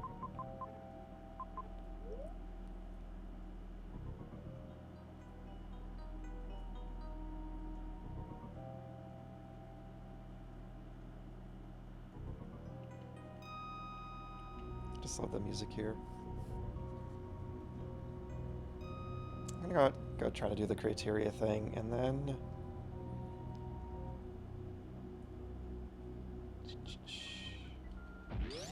I might at least look up how many missile upgrades I still have left. If it is like 250 or something, like I thought it was, or I have this, that's the number I have in my head, then yeah.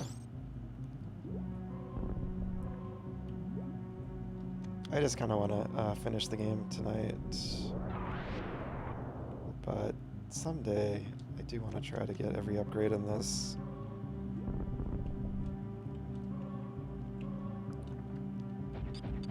But this playthrough was just always kind of a casual revisit.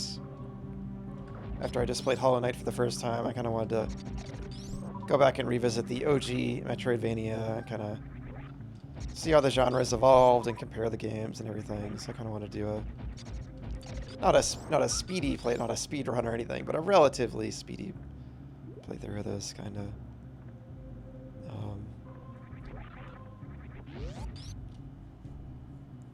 So I think like five stream sessions is just like a good number to wrap the game up.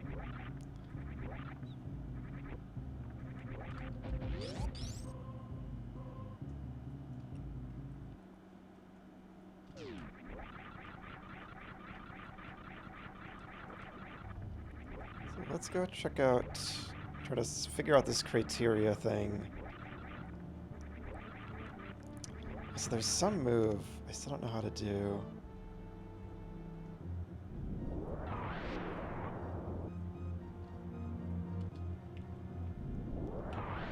Must be some button combination or something. There's some move where you lay a power bomb and Samus like goes into like a ball of light and it like refills all your energy and everything. It's in the demo after the title screen. It's so weird they hint at it, but I have no clue how to do that. It's really cool. There's just all these little secrets in the game.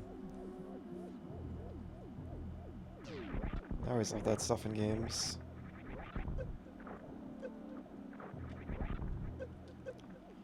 That's how Hollow Knight felt too. It felt like there was just always something new to discover, always something I hadn't seen. And I absolutely still feel that way. I mean, I didn't do everything in that game. I think I explored basically the whole map. Probably missed something somewhere major or something. The main stuff I didn't do, and like, you know, vague kind of spoilers for Hollow Knight, but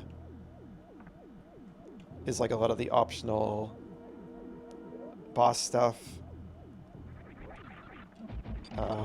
basically, and like boss challenge, optional like challenge gauntlet stuff, that kind of stuff in the game. I still, I did some of it, but I'd have to go back and do that.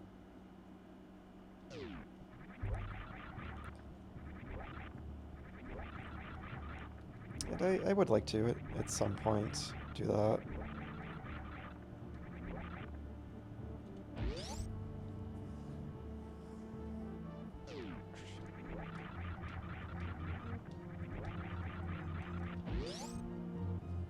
I might do it on my own, I might record it, we'll see.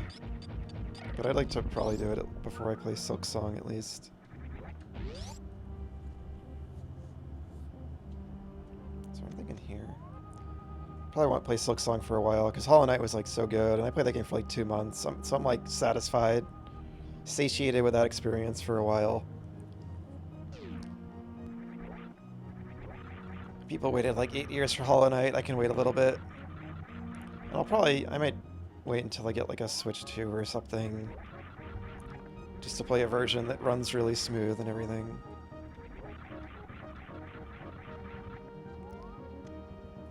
So yeah, it's like here. It's like on this opposite wall, there's like a hidden passage.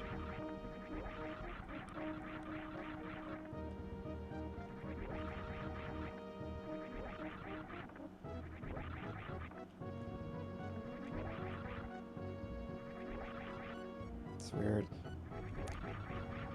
When I was like landing with this, I'm getting this weird like clicking sound in my headphones. I don't know what that is. I thought it was when I was landing with the space jump, but It's just kind of happening for some reason.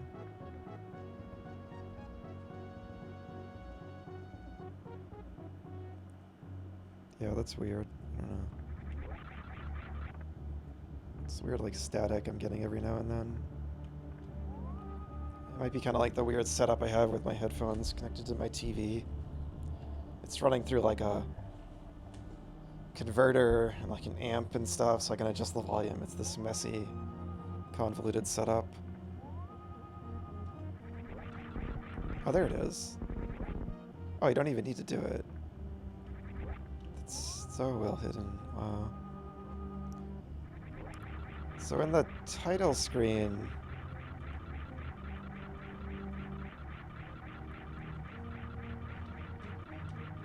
God.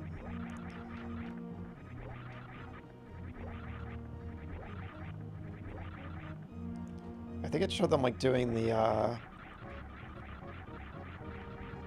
shine spark from, like, up there.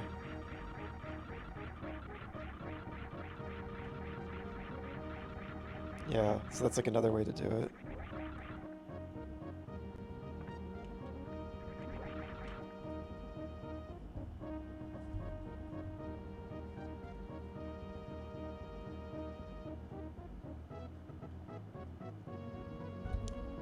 I hope it's not my headphones. I'll have to figure it out after stream. It's just, like, distracting me. When I go on my next break, I'll try to fiddle with it. It's not, like, constant. It's just, like, this weird static that's kind of popping here and there.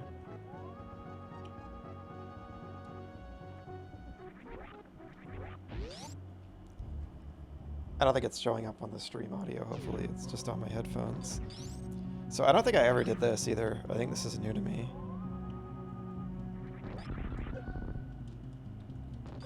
It's kind of like based around... challenge based around the screw attack, where those grab you. You can't destroy those with the screw attack, so that's cool. Now we have lava that hurts me again. This is the bad lava and the good lava. I think there's a slight visual difference with it, but it's kind of hard to tell.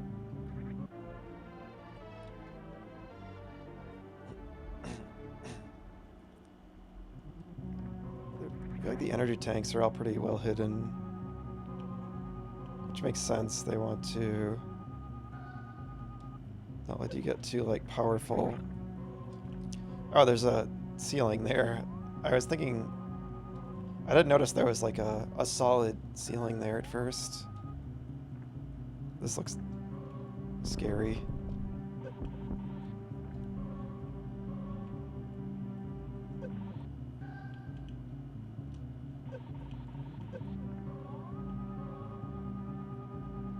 I like how this area looks. With, like, the item room metal aesthetic in the cavern. It's cool.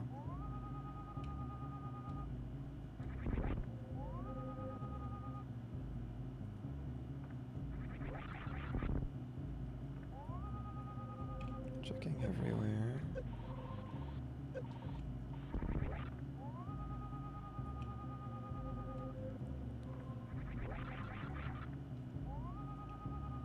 Jeez, where's this leading? Seems like important.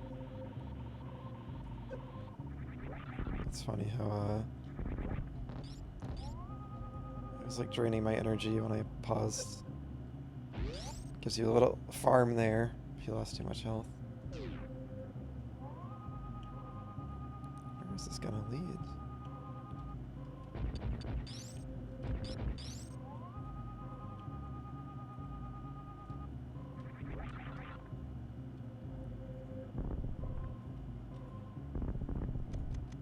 Just in case.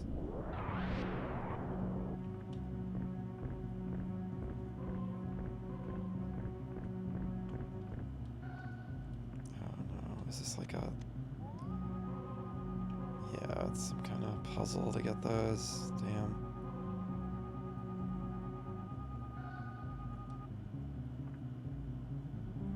You get these like symbols on the wall. That's interesting.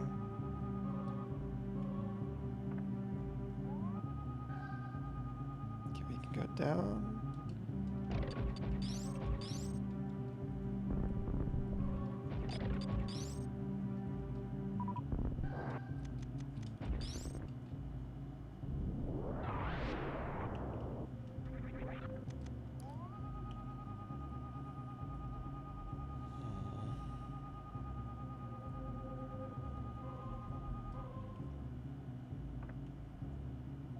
Oh. That was just always there? Oh, maybe I like destroyed it when I did the super bomb. Okay. Cool. Yeah, I don't remember that. I don't think I ever did that.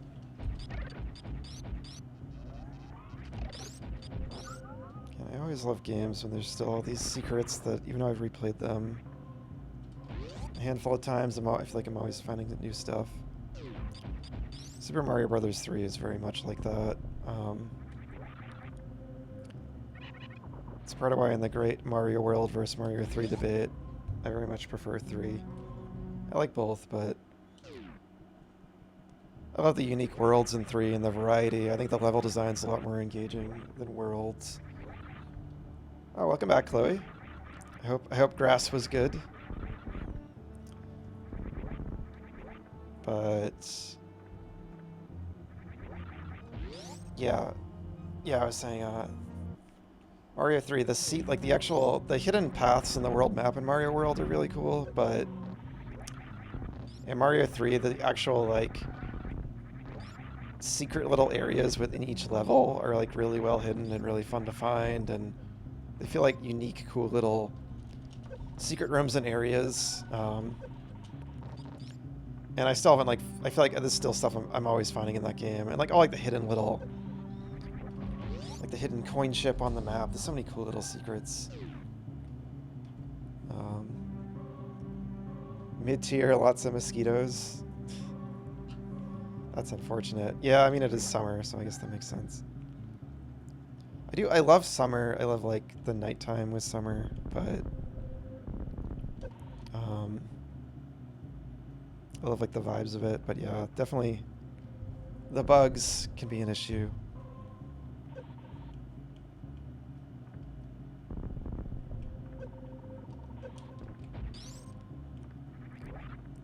But yeah, I always like games when they just feel like they're packed with, like, these cryptic little secrets, and I'm just always discovering something new when I replay them.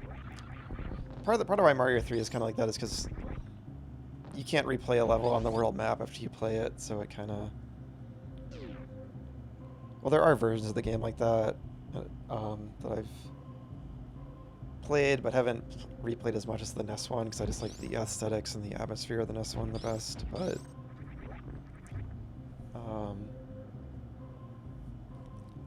So maybe in those ones I've explored the levels more, but even then, I don't think I just feel like I'm always finding new stuff. Get in there, get in there. Okay, got it. Whereas in Mario World, I kind of feel like that game kind of has, it has a lot of secrets. And there's probably some little tricks and stuff in that game I'm still not privy to as well, but I still feel like by and large I've, like, fully explored the levels in that and kind of seen it all. Replayed it a ton.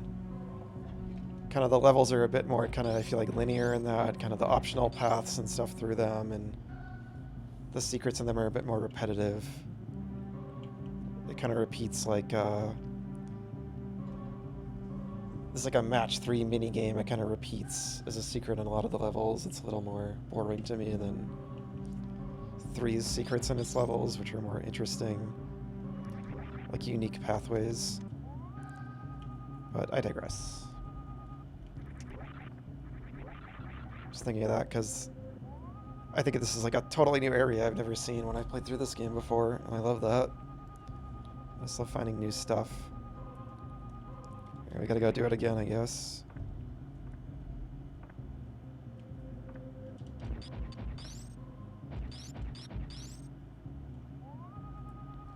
Okay, so that's why I never found this.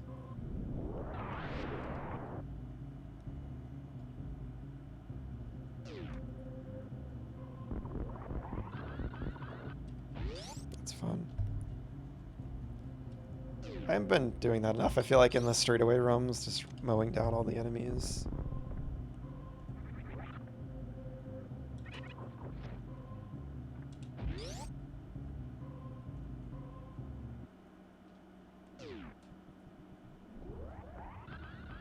It's just a really fun mechanic doing this. I've kind of said, like, if there's one issue I have with this game, revisiting it after Metroid Dread, I love so much about it: the atmosphere, the art design, the exploration, the music. But yeah, like mechanically, it can be a bit cumbersome at times. When Metroid Dread is just like so incredibly fun to play and control. But there's so many cool little mechanics in this, like, and especially like for its time, like it was so inventive, and like there's so many cool little tricks you can do, and I think all that stuff is like still amazing. It's still really impressive. All the little hidden skills, like the wall jumps and all that. So it's still a very mechanically rich, inventive game, and it still is really like fun to play and control. It's just kind of a Metroid Dread feels so good, so good to play. But I kind of like everything else in this game over Dread, so I still prefer this game to Dread. But yeah, that's kind of why I was thinking. The environments are really detailed and cool in Dread, though. They are. I think I just kind of prefer the vibes and atmosphere of this game. And the progression, like it's way more. I don't feel like it's leading me by the nose as much. Kind of lets you explore more.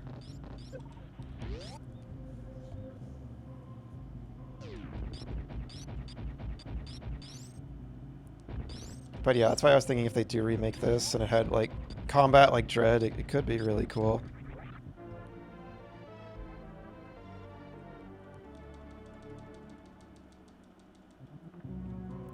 Okay, so there's more than 155. I think it is like 250.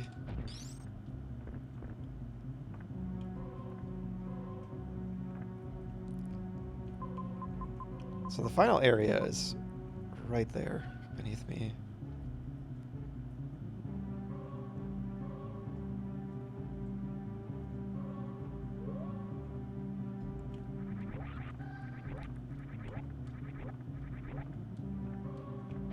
Oh, where am I going?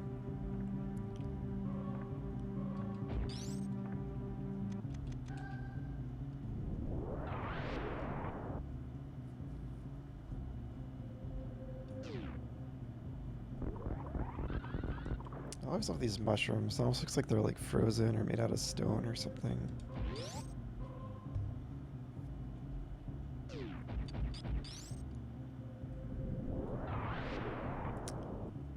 Let's check out these areas because I haven't come back here since the beginning of the game. Is it just a save room?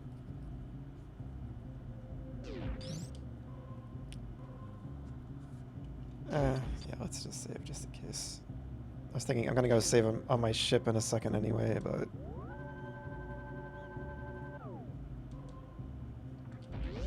you never know if the power is gonna go out or something. Who knows? This is a retro game. It's not like it's auto-saving or anything. Oh, is that something?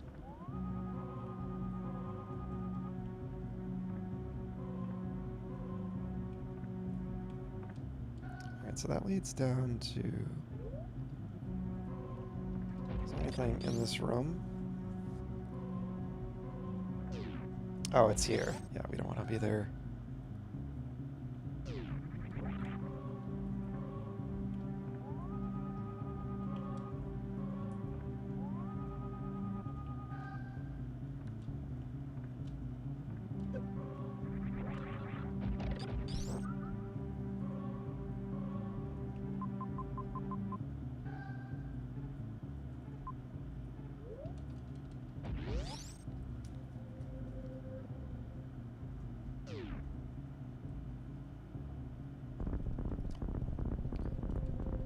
You never know. I found a hidden, like a big secret in an item room I backtracked to earlier.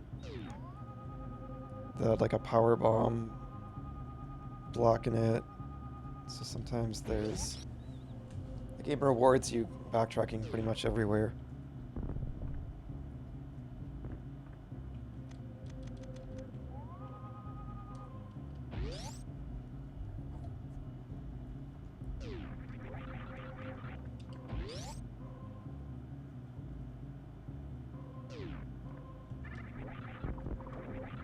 This is just, that's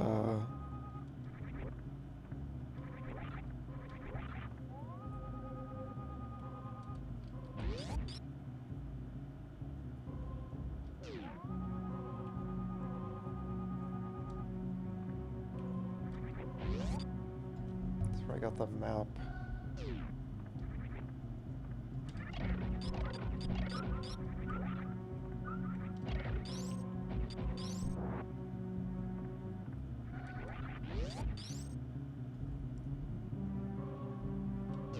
It's very so interesting because it's just like these Chozo ruins built into the cavern.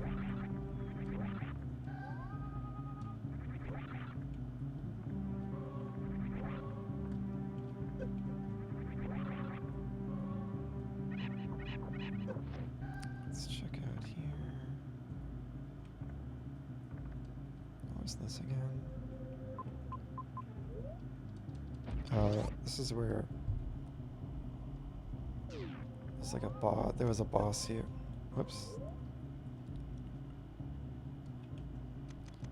And I think this is where you save the animals at the end of the game, which I'm gonna try to do because I never did that because I didn't even know about it. The last time I played this. I think that's where the little animal friends are hanging out that you gotta save during the big climax at the end, which is just such an incredible series of events.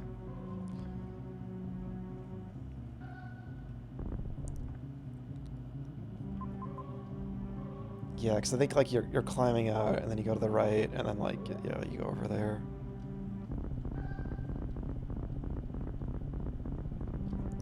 Anything else down there? No.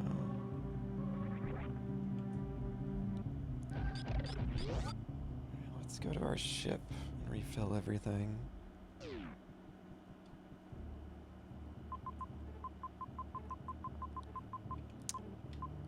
I think I've like at least every map looks filled in. I'm sure there's like hidden areas I haven't seen. There's like a filled in map. That was another thing, like my gripe with Hollow Knight's map system. I just like the feeling of filling in the map myself. It's like kind of one of my favorite things about Metroidvanias. So the fact you like, it just didn't feel quite as satisfying in Hollow Knight. Like the knight like writes it in on a bench, and that's kind of cool, but it just kind of like auto-fills in a lot of it, and auto-fills in like a big room at a time, you know, one at a like auto-fills in a whole room as soon as you set foot in it. I just like filling in like every square. Right, 160, 45, 40. I'm missing 2 energy tanks, 1 reserve.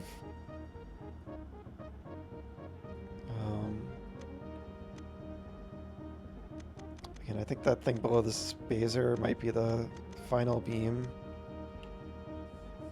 Ultimate beam you get. I think I am gonna look up.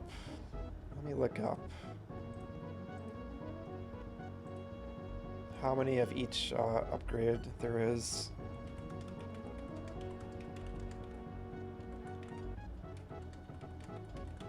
I can look up where they are. Just how many.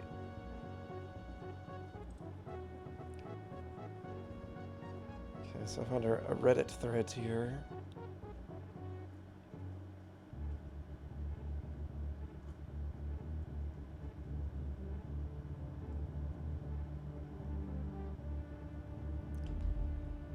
Let's see, this person says the point of no return at the end is only truly no return if you save your game at the second save point in Torian. Load your last save and leave Torian to hunt for more upgrades. Just don't save at the second save station.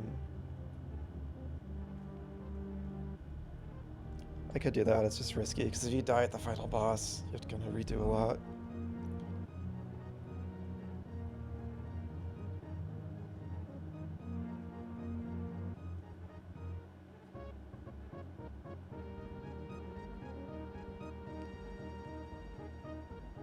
This is kind of annoying. Okay, it's like I'm like reading this this Reddit thread, and like no one is just giving a clear answer like how many of each upgrade. They're like, well, you should be good if you have 50 missiles, and it's like, well, that's not what the original poster was asking. They're asking like how many are there of each one. It's just funny. Okay, if you mean 100%, then it's 230 missiles and 50 each of super missiles and power bombs, also 14 energy tanks and 4 reserve tanks.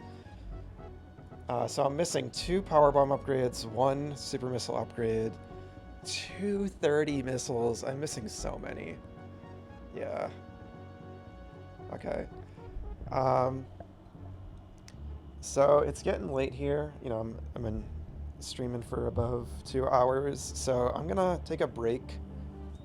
And when I get back, I'm gonna finish the game. I'm just gonna go for it because I have so much junk left to find, and I'd have to comb over like the whole worlds to do it. And I don't want to drag this out into another stream. I want to finish the game tonight. So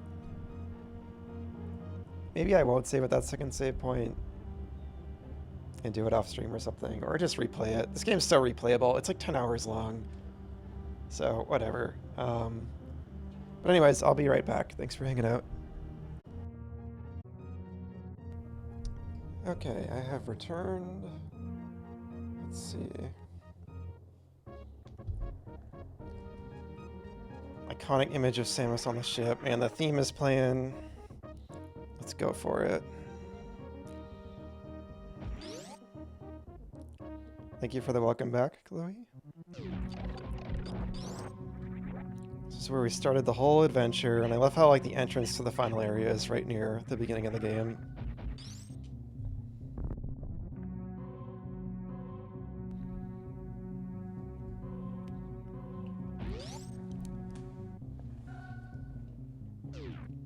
So we defeated our arch nemesis Ridley, who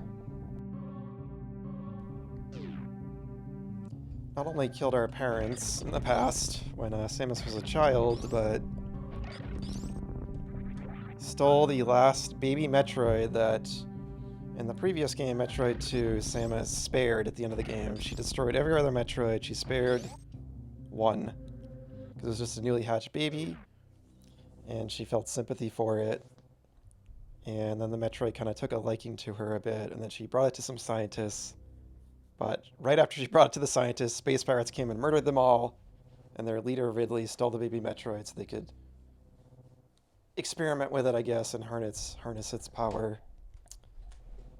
And we tracked down Ridley, we killed Ridley, and the other 3 big bosses in the world, Kraid, Dragon, and Phantoon. But we found the shattered capsule that the baby Metroid was in, so it escaped, and we don't know where it is. But there's this ominous hallway right near the entrance, right near the beginning of the game, that at the very beginning of the game, you know, most players will probably stumble on this room, and it's like a total mystery. And then finally you come back here. And there's the 4 bosses. So there goes Kraid, Phantoon,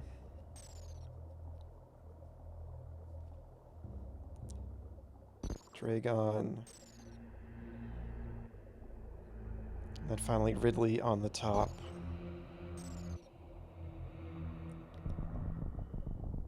So yeah, that's the whole point of the game, basically, is tracking down these 4 bosses and defeating them. And then the entrance to the final area opens up. And of course, this is very similar to Hollow Knight, right? And that's why I think in Hollow Knight I definitely brought this up.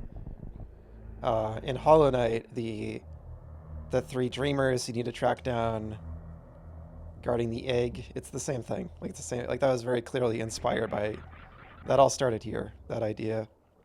It's like the same concept pretty much. Definitely was inspired by this game, I'm sure. I think Link's Awakening might have had a bit of inspiration as well there as well, but I won't go into detail about that one. But That made me smile when I kind of saw that. I was like, I've seen this before. I know what's going on here. Um, I've referenced Hollow Knight quite a bit, I'd say. Yeah. Because that's kind of why, that's why I'm replaying this. Both famous Metroidvanias. You can kind of hear like this almost growling in the background. Like it sounds so cool. Alright. I doubt there's any secrets here. And I love how it's like underwater. Look at this, so awesome. It's like another hidden elevator. It's like, where does this lead? It's all like covered in slime and stuff. Alright, let's descend.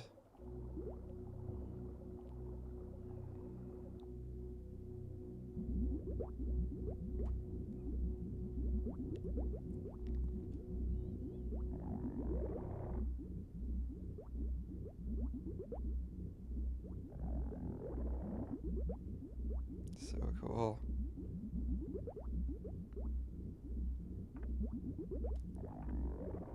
Like the growling in the background, like, it's so eerie.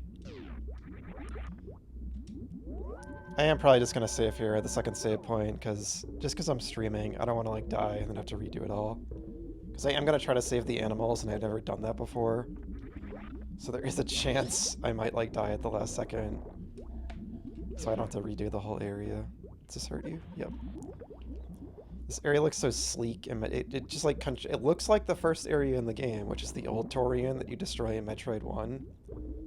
And that's all in like ruins, and there's all this like mist and stuff. And it looks like just like, it is like it's like the site, like the scars of a previous battle. But here it's just like all sleek and fresh, because this is like the rebuilt heart of Zebes. The Space Pirates rebuilt. You going to bed, Chloe? Yeah, no problem. Yeah, it was good to see you, and yeah, thanks for hanging out. I appreciate you hanging out, and yeah, have a great night. Take care. Okay.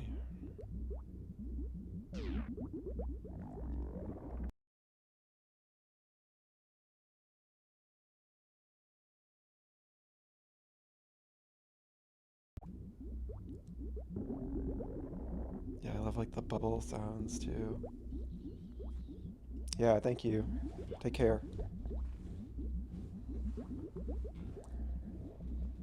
Oh, there they are! There they are! Oh my god! I forgot they appear so soon. How do I get them off again? Jeez. I have to do a super bomb. I don't remember how to get them off. God, it's such a jump scare. Oh my god. I don't remember how to get them. I thought you just bombed them. But yeah, these of course are the real Metroids, finally. So the Space Pirates, like, they must have cloned using the baby Metroid's DNA or something. And 1, 2, 3, 4. God, they're so scary. I think they take 5 missiles. Yeah, you gotta freeze them, ice is their weakness. I think it's 5 missiles. And then we got the little Ringus. They're so fast, too. Yeah, 5 missiles.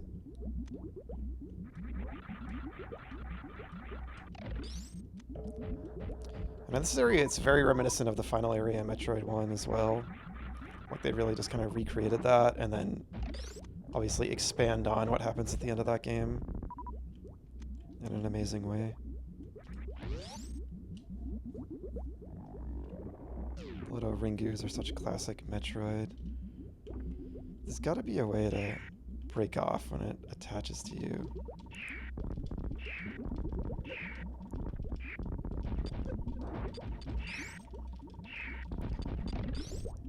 You just gotta kind of flail around, I guess.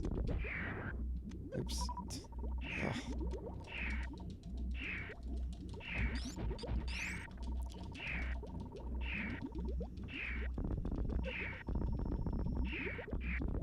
Yeah, Eventually, it just. I guess you do bomb it. I know that's what you do in Prime. And yeah, the doors don't unlock until you kill all the Metroids, because it's like the whole point of Metroid. Like we can't leave these things lying around. They're incredibly dangerous. So it'd be weird if Samus just kind of left some of them behind. Of course, like at the end of the game, the whole planet explodes anyway, but still. Oh, this like tubing. This kind of reminds me of something.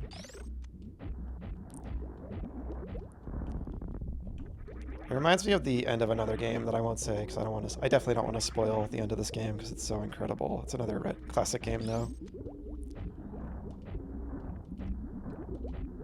Just like that particular hallway with all those tubes and kind of this very stark silver aesthetic.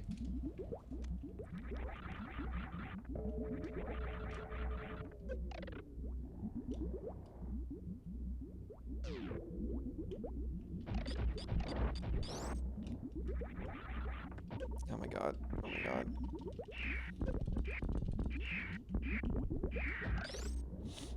Yeah, I'm always like hesitant to say. I mean, it's an older game, but I'll just say it if anyone's watching it is curious. But so if you don't want to know, if you don't want like a spoiler for.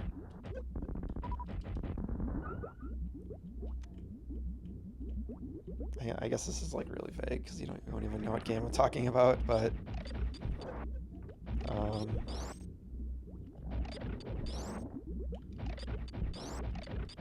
yeah, it's another Super Nintendo game, another classic Super Nintendo game. So if you don't want a spoiler for another Super Nintendo classic, I guess I know that's super vague, but anyways, just cover your ears for a second. But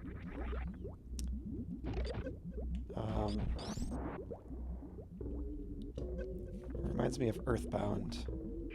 But that's all I'll say.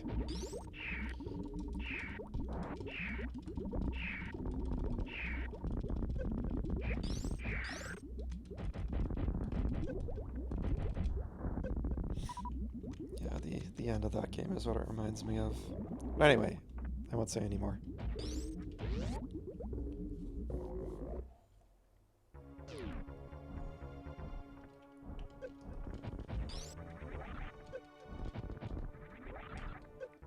These missiles? Screw attack?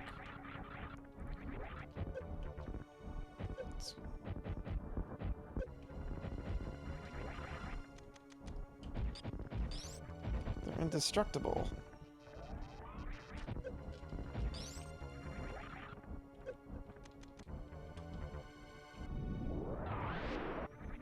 Ah, get away from me.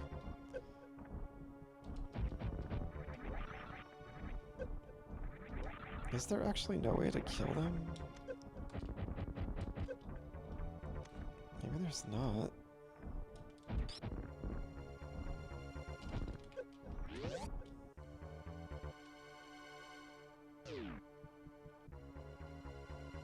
Hello?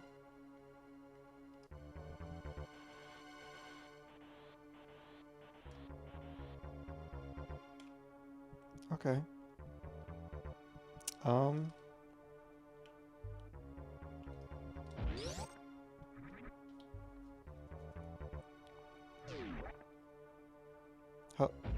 Hello?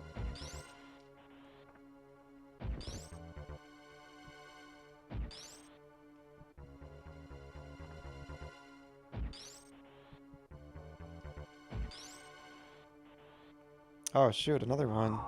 I can't destroy these. Doesn't... Oh god! Oh god! Oh god! Oh god! Um... Do I shoot it? Do I shoot it?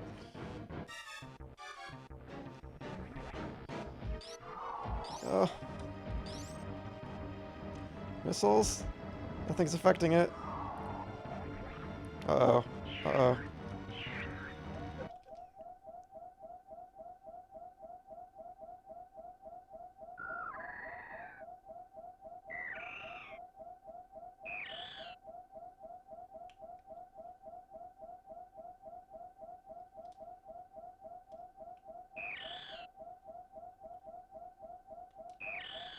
One energy.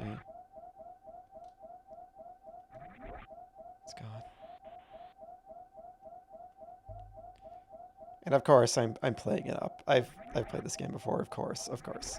But yeah, it's just this whole finale is just so good, right? Um, I genuinely couldn't remember if you can kill those hoppy things. I think they are just indestructible, and I think that's just to like demonstrate that the next time you see one, it's like, oh, you're in trouble, and then the Metroid kind of like saves you, and then it's just like it's such a jump scare. It's like such it's just like already the little Metroids are like scary enough, and it's just so huge, and it just comes out of nowhere. It's just so effective, and then like of course, this is the baby Metroid. Um, it's kind of weird that it like in Metroid 2 they go through a whole like life cycle. And in the manual for this game, it kind of hints almost that that's like it says the Metroids of SR388, the name of the planet in Metroid 2. I think that's what it is. The Metroids of that planet go through that life cycle, but I think that's. Well, I think all Metroids are like from that planet or native to it. Again, I gotta brush up on my lore, but I think it's. I thought it was that Chozo created them to combat the X parasites. I gotta replay Fusion and stuff, but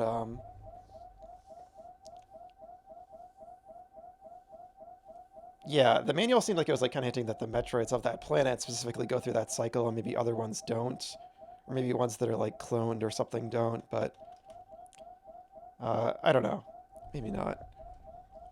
Let me.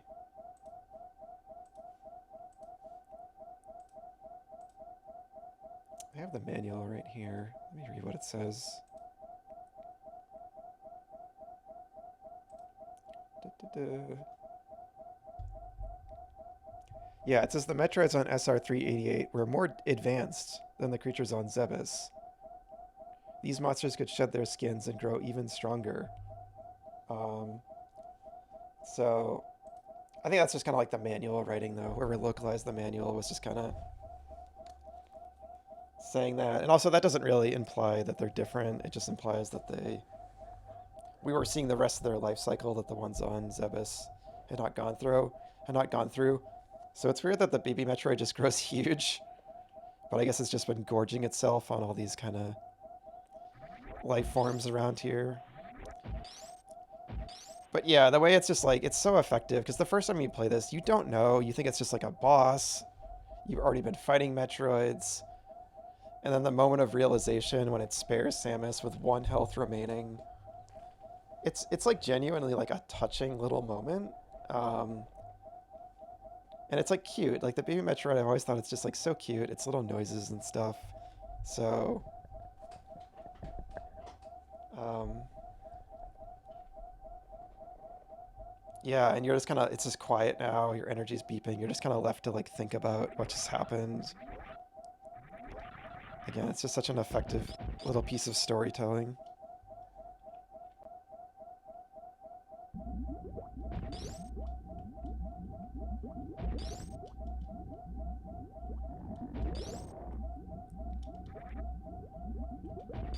Go here first.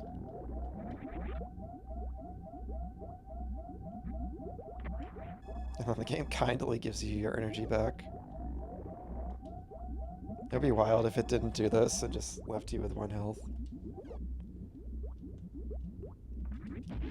Yeah, the whole build-up is just so good. You start by fighting the Metroids, and then you have that moment. It's all just built up incredibly well. So we found the baby Metroid. And it's not like I said earlier when Samus finds like the shattered capsule of it. She doesn't ring Adam on the codec or something and be like, Adam, I found the capsule, right? It's just like, there's no like Adam room here where she's like, I found the baby Metroid, and Samus is like, Samus, you found the baby Metroid, right? Like Adam says that. It's just all like, the player just pieces it together. It's just a quiet moment.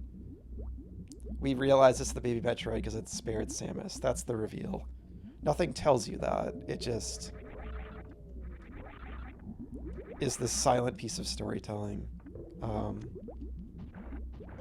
that's so wonderful. And it just fits the game's quiet like vibes, and and atmosphere so much. It's so cool having like a boss door here too. Because like it's like, man, I'm at the boss, right? This must be the final boss of the game, right? Can you get entered? Can you get items from these? I can't remember. Oh, I just refilled my missiles. I should go back and refill them again, just so I'm fully topped up for the end. I like how these sections look different than the rest of Torian. And I wonder if that's because, like, was the Metroid draining the energy from, like, what is all this stuff? Like, were they draining the energy from, like, the vegetation or something?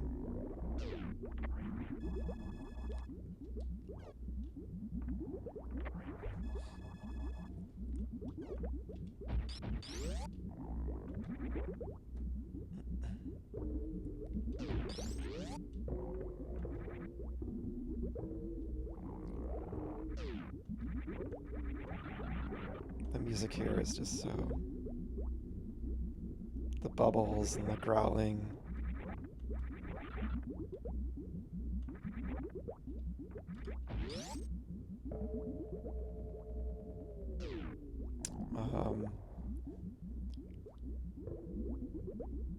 I like how you can see in the walls those red, like, barriers. I'm pretty sure they look the same as the barriers coming up in the next room, which is a cool detail. But yeah, the vibe of this area kind of reminds me of an area in Hollow Knight, in like the teacher's study area. I think I thought of this area when I got to that part of Hollow Knight. Looks like the map is just pre-filled in here too. Alright, so this is the point of no return, so again, I'm just gonna save just in case I'll replay this game again someday. I don't think I've ever played this on original hardware. Right now I'm playing this on a Wii Virtual Console with component cables, so... Next playthrough will probably be on a Super Nintendo. I do own it on that. I don't think I ever did a full playthrough there, though. And yeah, I'll try once again to 100% it. Just give me 1 second. Okay. Okay, sorry about that.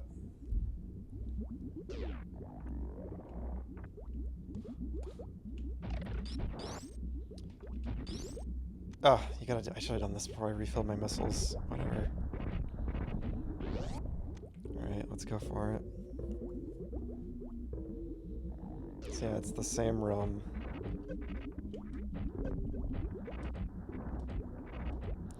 I forgot they restore.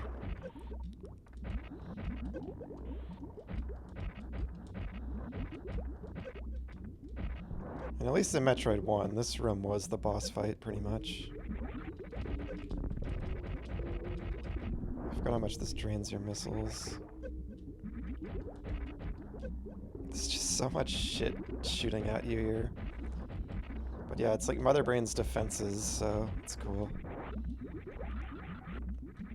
And there she is. The Mother Brain rebuilt or reborn, I'm not really sure, but the big bad. Controlling the space pirates, I guess. I love that sound when you shoot it. It's so cool. It feels so impactful. It always feels impactful when you shoot a boss in this game.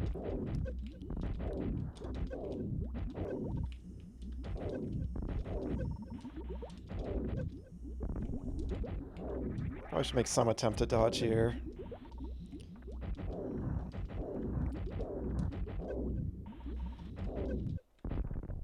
And we did it.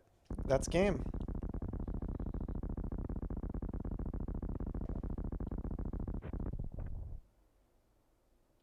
Job well done, Samus. Just like in Metroid 1, it's that easy, right? So I love the the pause. Samus is like, oh fuck, alright. She's Like, Mother Brain is just so, like, the biomechanical body, it's just so grotesque looking, and the music is just so good. Just like the escalation from the end of Metroid 1 is so well done.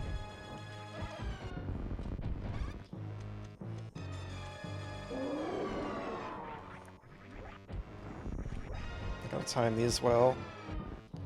It really drains your missiles, the other room.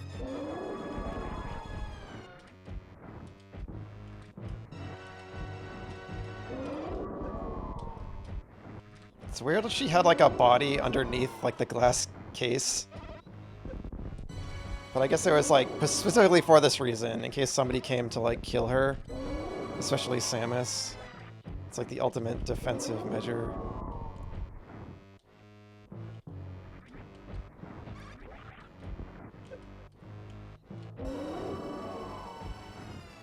Just this whole like room and the music, this whole like scene of Samus fighting Mother Brain is just so iconic.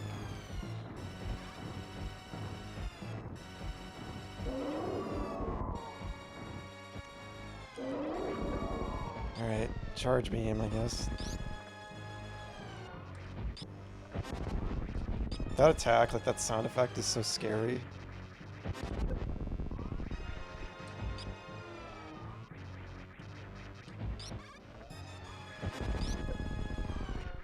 That does a lot of damage. Man, I'm like trying to dodge it. You gotta like time it right.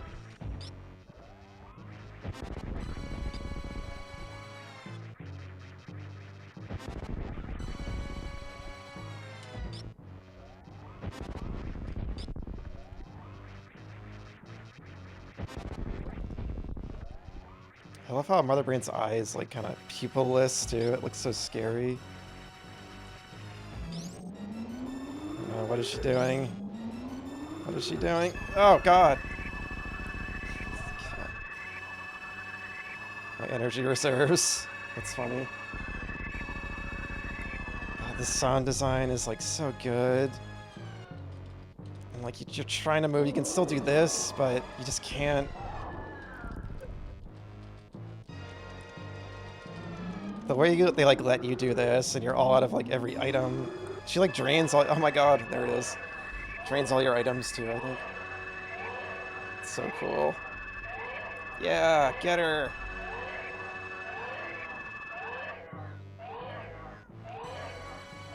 Just the sound design is so incredible in this moment. The drool. Like the visual design, it's just like so grotesque, like so detailed. Now she's all like decrepit, like all those creatures.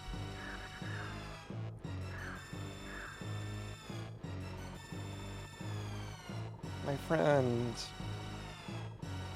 The baby. And you can slowly see Mother Brain coming back to life. No. No. Run. Don't do it, baby.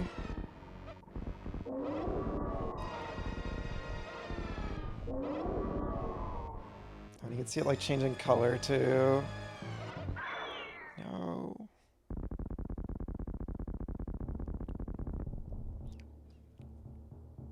Man, it like still gets me. I still feel like emotional. I'm like a little misty-eyed. Like it's so good.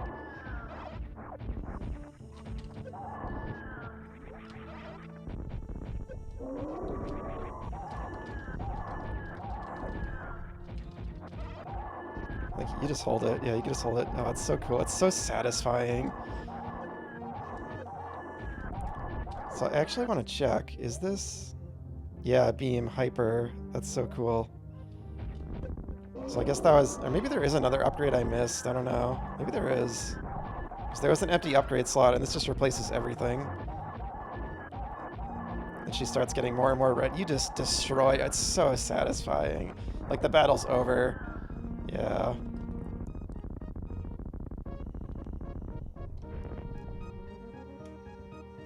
And she just crumples into dust. It's so... Look at that animation. So cool. And then, of course... Oh, fuck. Alright, get out. So good. Oh, this is where I wish I didn't have the dash set to A. This is gonna be awkward. Because I want to be able to dash and shoot at the same time. Alright, so remember, save the animals, save the animals. Save the animals. Which way?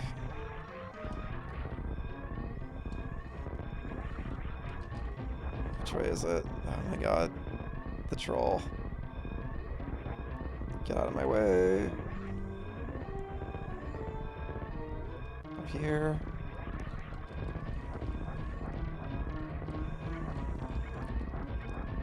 These sequences never get old in Metroid games.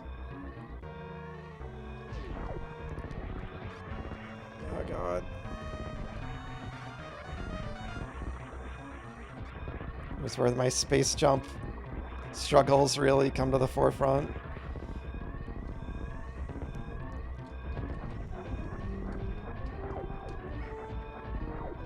I gotta hold the controller like an awkward way to dash with A and shoot with Y. The default control scheme probably does work better here.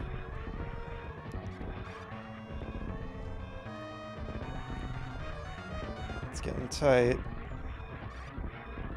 Oh, hey, Ender. Yeah, just in time.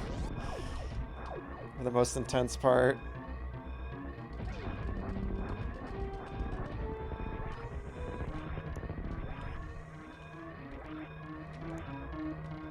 Yeah, now we're back in the, I think it's like the main... Can you pause here? Yeah, we're in like the main shaft. Does the timer actually pause when you're in here? Yeah, it does. That would be wild if it didn't.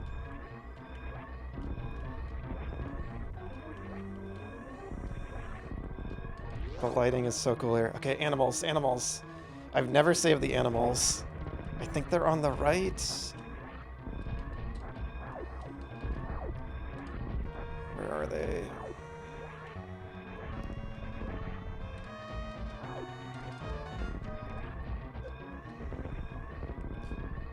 They're down here. They're down here.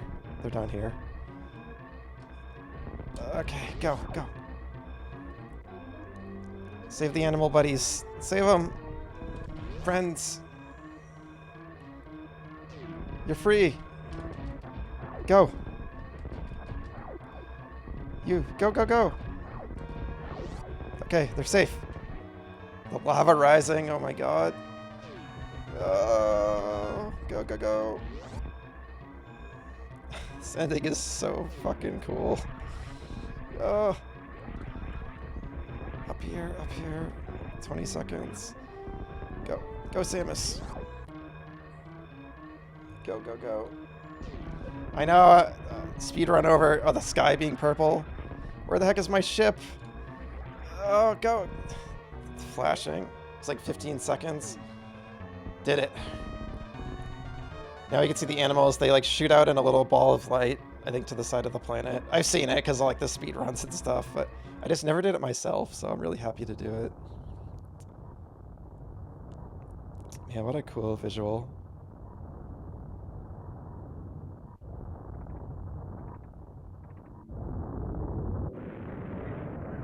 I didn't see them. Did I not do it right? Oh no. Did I not save them? Shit. I didn't see the animals shoot out. I thought you like see them fly away. There they go, on the right. I saw it. I did it. Okay, good. I don't know how they escape, but they do somehow. 12 even. 2 hours longer than my 10-hour playthrough on this file, my first playthrough. Or on this version. There we go. That's Super freaking Metroid, one of the best games ever made. The incredible Super Metroid. Yoshio Sakamoto, of course.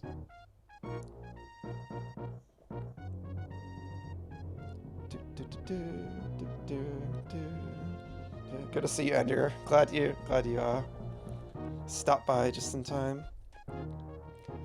I didn't get 100%. I looked it up and I still had like 100 missile tanks to find, and I was like, I'll do it the next playthrough.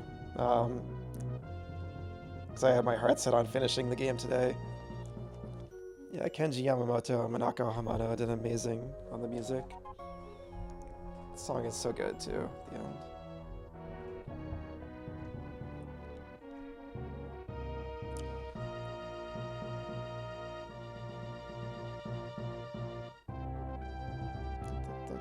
at the end. They all have, yeah, with the special ending where she takes her helmet off. A lot of them have that, yeah. But I'm not gonna get it because that's like, I think that's solely down to completion time. You need to beat the game in like 3 hours or something. But yeah, Metroid 1 has that. This has it. I think Fusion has it. So yeah, we saved our animal buddies, and they, of course, they reappear in Fusion. Which when I played Fusion, that and Prime were my first Metroid games, so I played it before this, so I didn't get that reference back then. So I have to replay that at some point now. I still only played through that once back in the day. It's the one I like, I'm the least familiar with.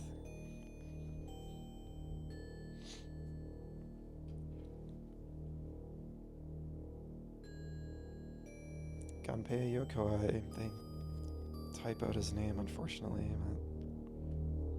One of the Nintendo OGs. Shout out. Creator of the Game Boy, I believe. Oh, this is so cool. I love this. This theme is so good. Sprite art is so cool of Samus. Thumbs up. Good job, buddy. That's probably like the worst ending. And then she shoots you. The end.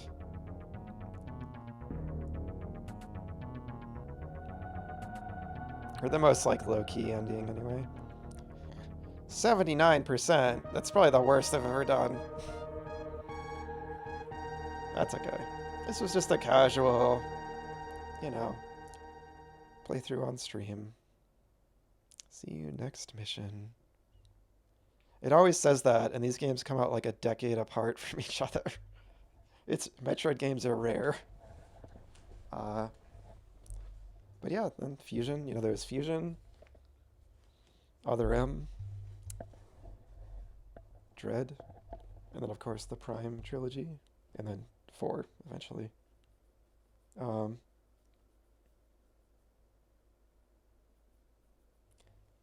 didn't come until late. Oh, because you were having anime night too? I see. What did you watch? I'm curious.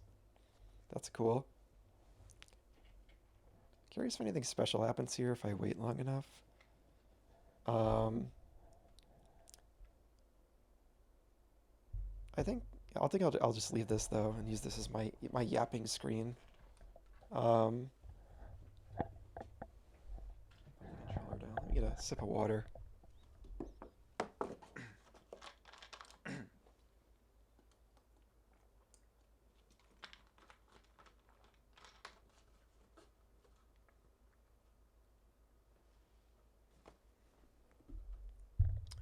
Because Twitch has been getting mad at me when I leave it on the title screen, and it's been muting the VODs when it's playing that main Metroid theme. I think it's afraid of copyright. So you watched ReZero, Witch Hat Atelier, and Baking. Oh, Baki. ReZero, like Resident Evil Zero? What is that? Um, Sounds vaguely familiar. Man, I wish my friend Gion was here because they love Witch Hat Atelier. They'd be so hyped. Um, I'll have to mention that you stopped by and mentioned it. Yeah, what is ReZero? I'm curious. But so yeah, I think this finale is. I mean, I've experienced it before. I've watched other people play it a bunch. It's always cool to see someone's reaction to it. Um, it still hits, even though I know it's coming. I think it's like so incredible for so many reasons. I think it's because it's like a remake of the Metroid 1 finale, but then it goes the extra mile. I think it's super cool how it subverts your expectations. But having it hit you with the Metroids finally in Torian, and then the moment when, sorry, no, Re Zero. I'm not even sure what Re is short for. Redo. It's an isekai. Of course it is. Of course it is. Um, or any of the. I know Witch Hat Atelier is. I know you guys like that show a lot. Do you like the other two? Are they like ones that you're watching for the first time and kind of freshly experiencing, or are they like old favorites? Um, so yeah, it's so quiet. I wish there was maybe I could. Yeah, whatever. But I was like, I could go back into Tori and just listen to the goopy ambience there while I talk. But what was I saying? Yeah, and then the moment when you get the jump scare with the giant baby Metroid, and then you just think it's kind of like a boss, like a Super Metroid, a Super Metroid. It is kind of cool the game is called Super Metroid, and that's you could say it refers to the baby Metroid because it turns into like a Super Metroid. Um, and then the reveal, you know it's the baby Metroid when it spares Samus and runs away, and it's like just a touching little moment. And then like when it comes in, I think Mother Brain is a cool final boss. I think that gold Chozo is like the hardest boss in the game. That and maybe Ridley, but once I kind of got a strategy for Ridley, it wasn't bad. But Mother Brain could do a ton of damage with that attack she shoots out of her hand. But it's still a really fun fight because it's in such a cramped arena, so it makes it really tense. And then yeah, just how like helpless you feel. It was I think this is one of the first games that did that kind of like narrative meshing the narrative with the gameplay in like a final boss fight and having it be this narrative moment where it like takes away control and then the Metroid saves you and like sacrifices its life for you. And then like the battle's over. Like you just decimate Mother Brain with like the hyper beam that the Metroid kind of bestows on you with its energy. And obviously the whole escape sequences. Those are it's always so fun in Metroid. They always give you that it just enough time to make it feel really tense, but not like too undoable, like it's doable but really tense. And the little saving the animals Easter egg is really cool. Because that's like the only other little optional passageway you can go in that moment, I think. So it's cool that it gives you like kind of an Easter egg moment like that where you save the animal buddies that kind of like tutorialized you on moves. Um, but yeah, I played this game a little bit later on. I didn't like have a Super Nintendo when I was super young, but I still love the finale. I always have. But I can imagine like being like a little kid experiencing this back in the day, back in like the 90s. It probably like blew people's minds because like it just feels so unique. I feel like and innovative for the time. To have like an action game like this, do something like this, and like the way it tells its story through the gameplay and everything is so good.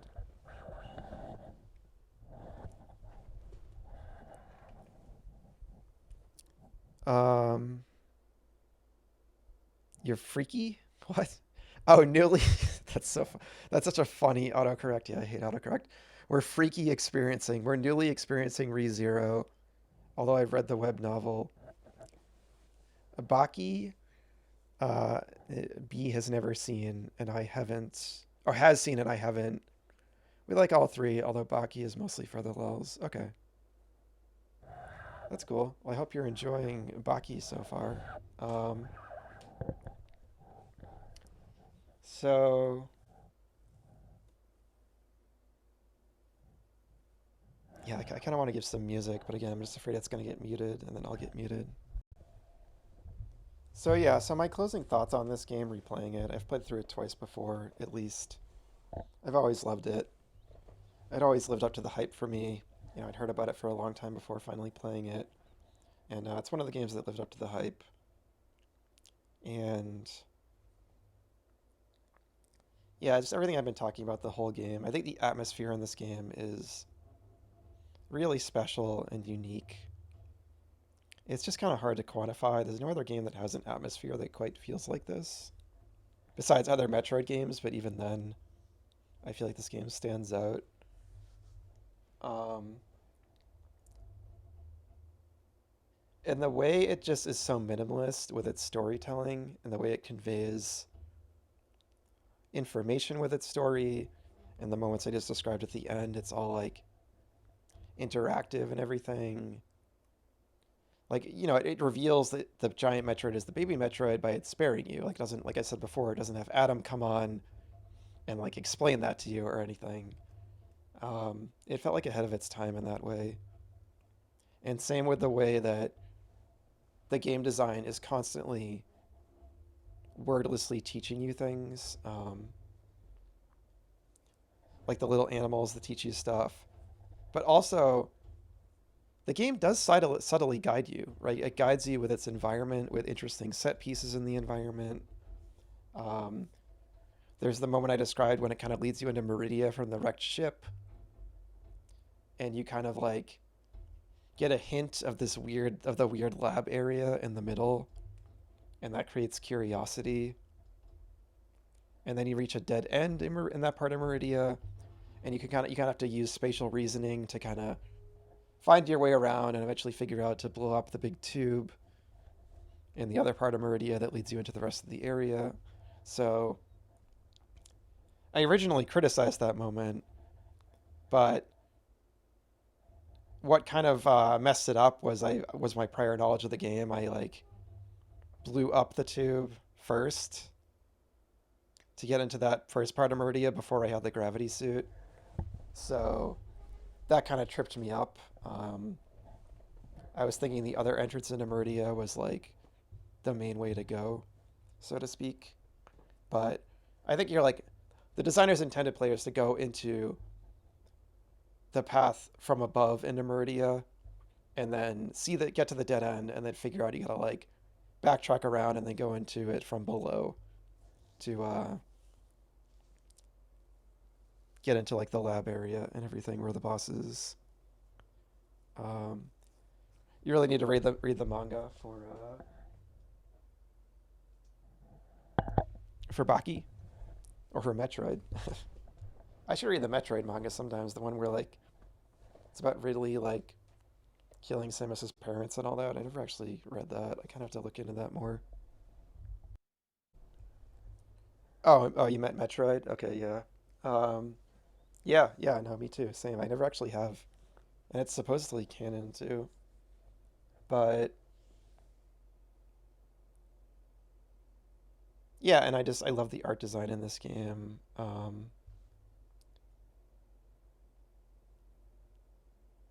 My main thing, as I've said throughout it, is yeah, like mechanically, like the space jump. I was kind of complaining about that earlier today. Some of the grapple beam stuff is a little janky. And I said there's kind of something interesting about the movement being a little heavier and clunkier. It kind of feels more like you're in this big, heavy spacesuit, which is kind of cool in a way, but I don't really think that was intentional. It's just something I thought of. Ultimately, I do think like Metroid Dread is a much more funner game to actually like control. But I still think this game controls really well for the most part, and it's still really fun to play. And again, all the little mechanical tricks you can do and hidden skills like the wall jumps and bomb jumps and all that was like really like ahead of its time, I feel.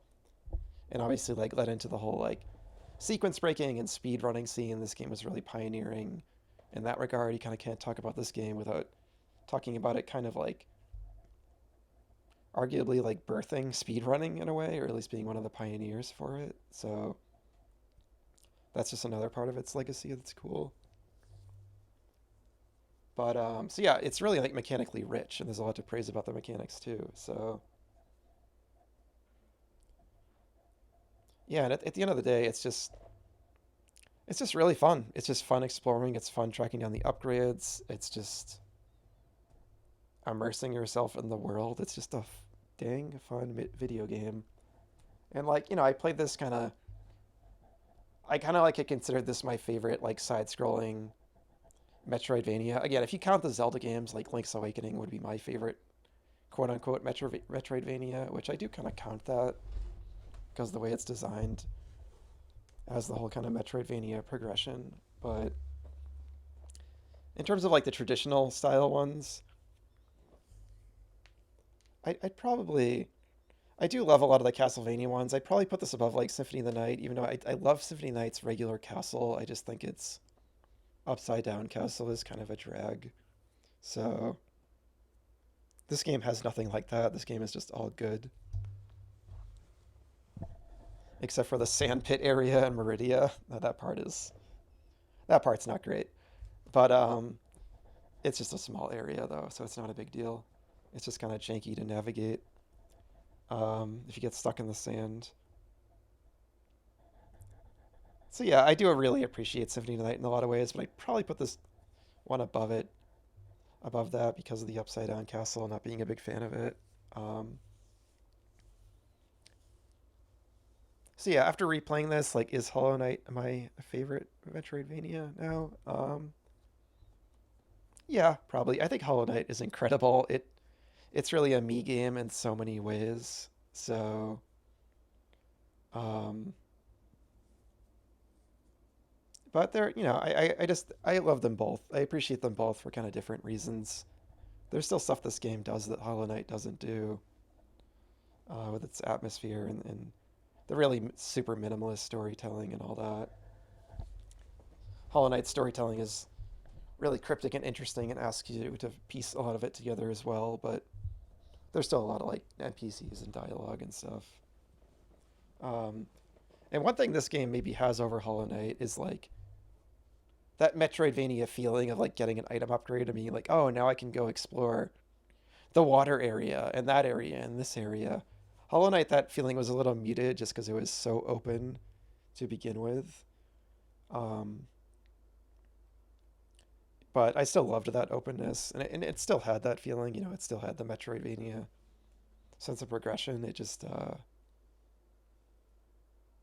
wasn't quite as the world is like a lot bigger. Sorry, that's like my Wii remote keeps turning off, so the screen goes dark. I have a SNES Classic controller plugged into a Wii remote. That's how I was playing this on the Wii Virtual Console. So, um, yeah, that's just all to say. As like a focused, kind of shorter Metroidvania, I feel like this game kind of has that going for it over Hollow Knight, which is a much more open, almost like open world 2D side-scrolling game. And like Hollow Knight's a much longer, more robust adventure, and that's cool too. So they're different, and I love both. So I don't really need to pick a favorite, but they're both great. But I was extremely impressed by Hollow Knight, and I Hollow Knight surpassed my expectations really. It just did so many things that cater to my like taste and everything.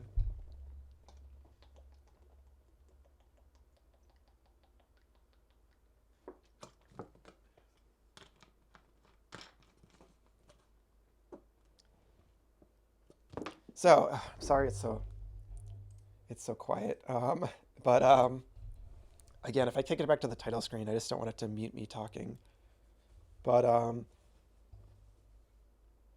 I haven't played Ori and the Blind Forest. No, I I have an interest in it. I wanted to play it before. I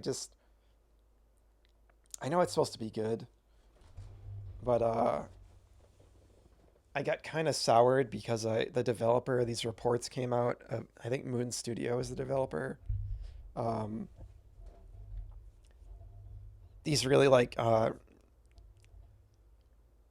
emails leaked or these reports leaked, that kind of deal. And the studio leads were like super toxic and like saying all this like really like kind of toxic like kind of like hateful like shit and just like I don't know like harassing their employees. I forget the whole story, but it kind of turned me off from playing the game. When it's like the creative leads of a game like that, I kind of like get like. But I do know other people worked on the game, worked really hard on it. Like I probably shouldn't just throw it in the trash. You know what I mean? Because of a toxic boss.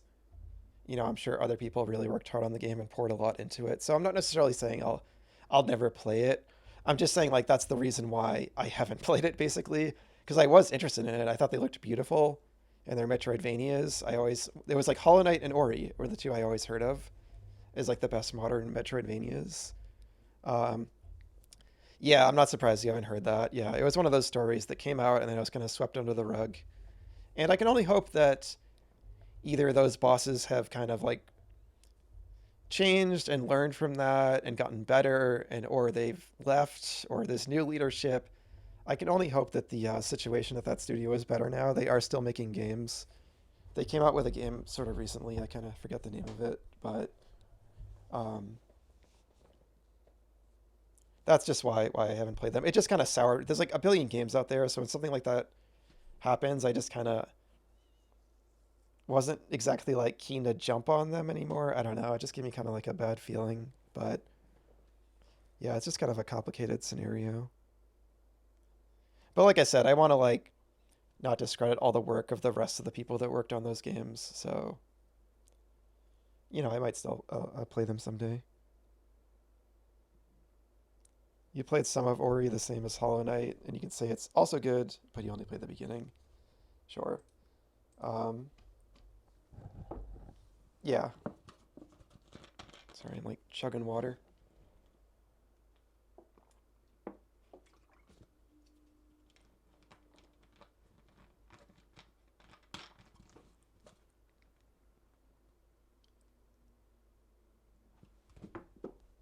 Anywho, so yeah, that's my yap about Super Metroid. I love this game. Um, yeah, yeah, that's it. All right, see you next mission. Take care.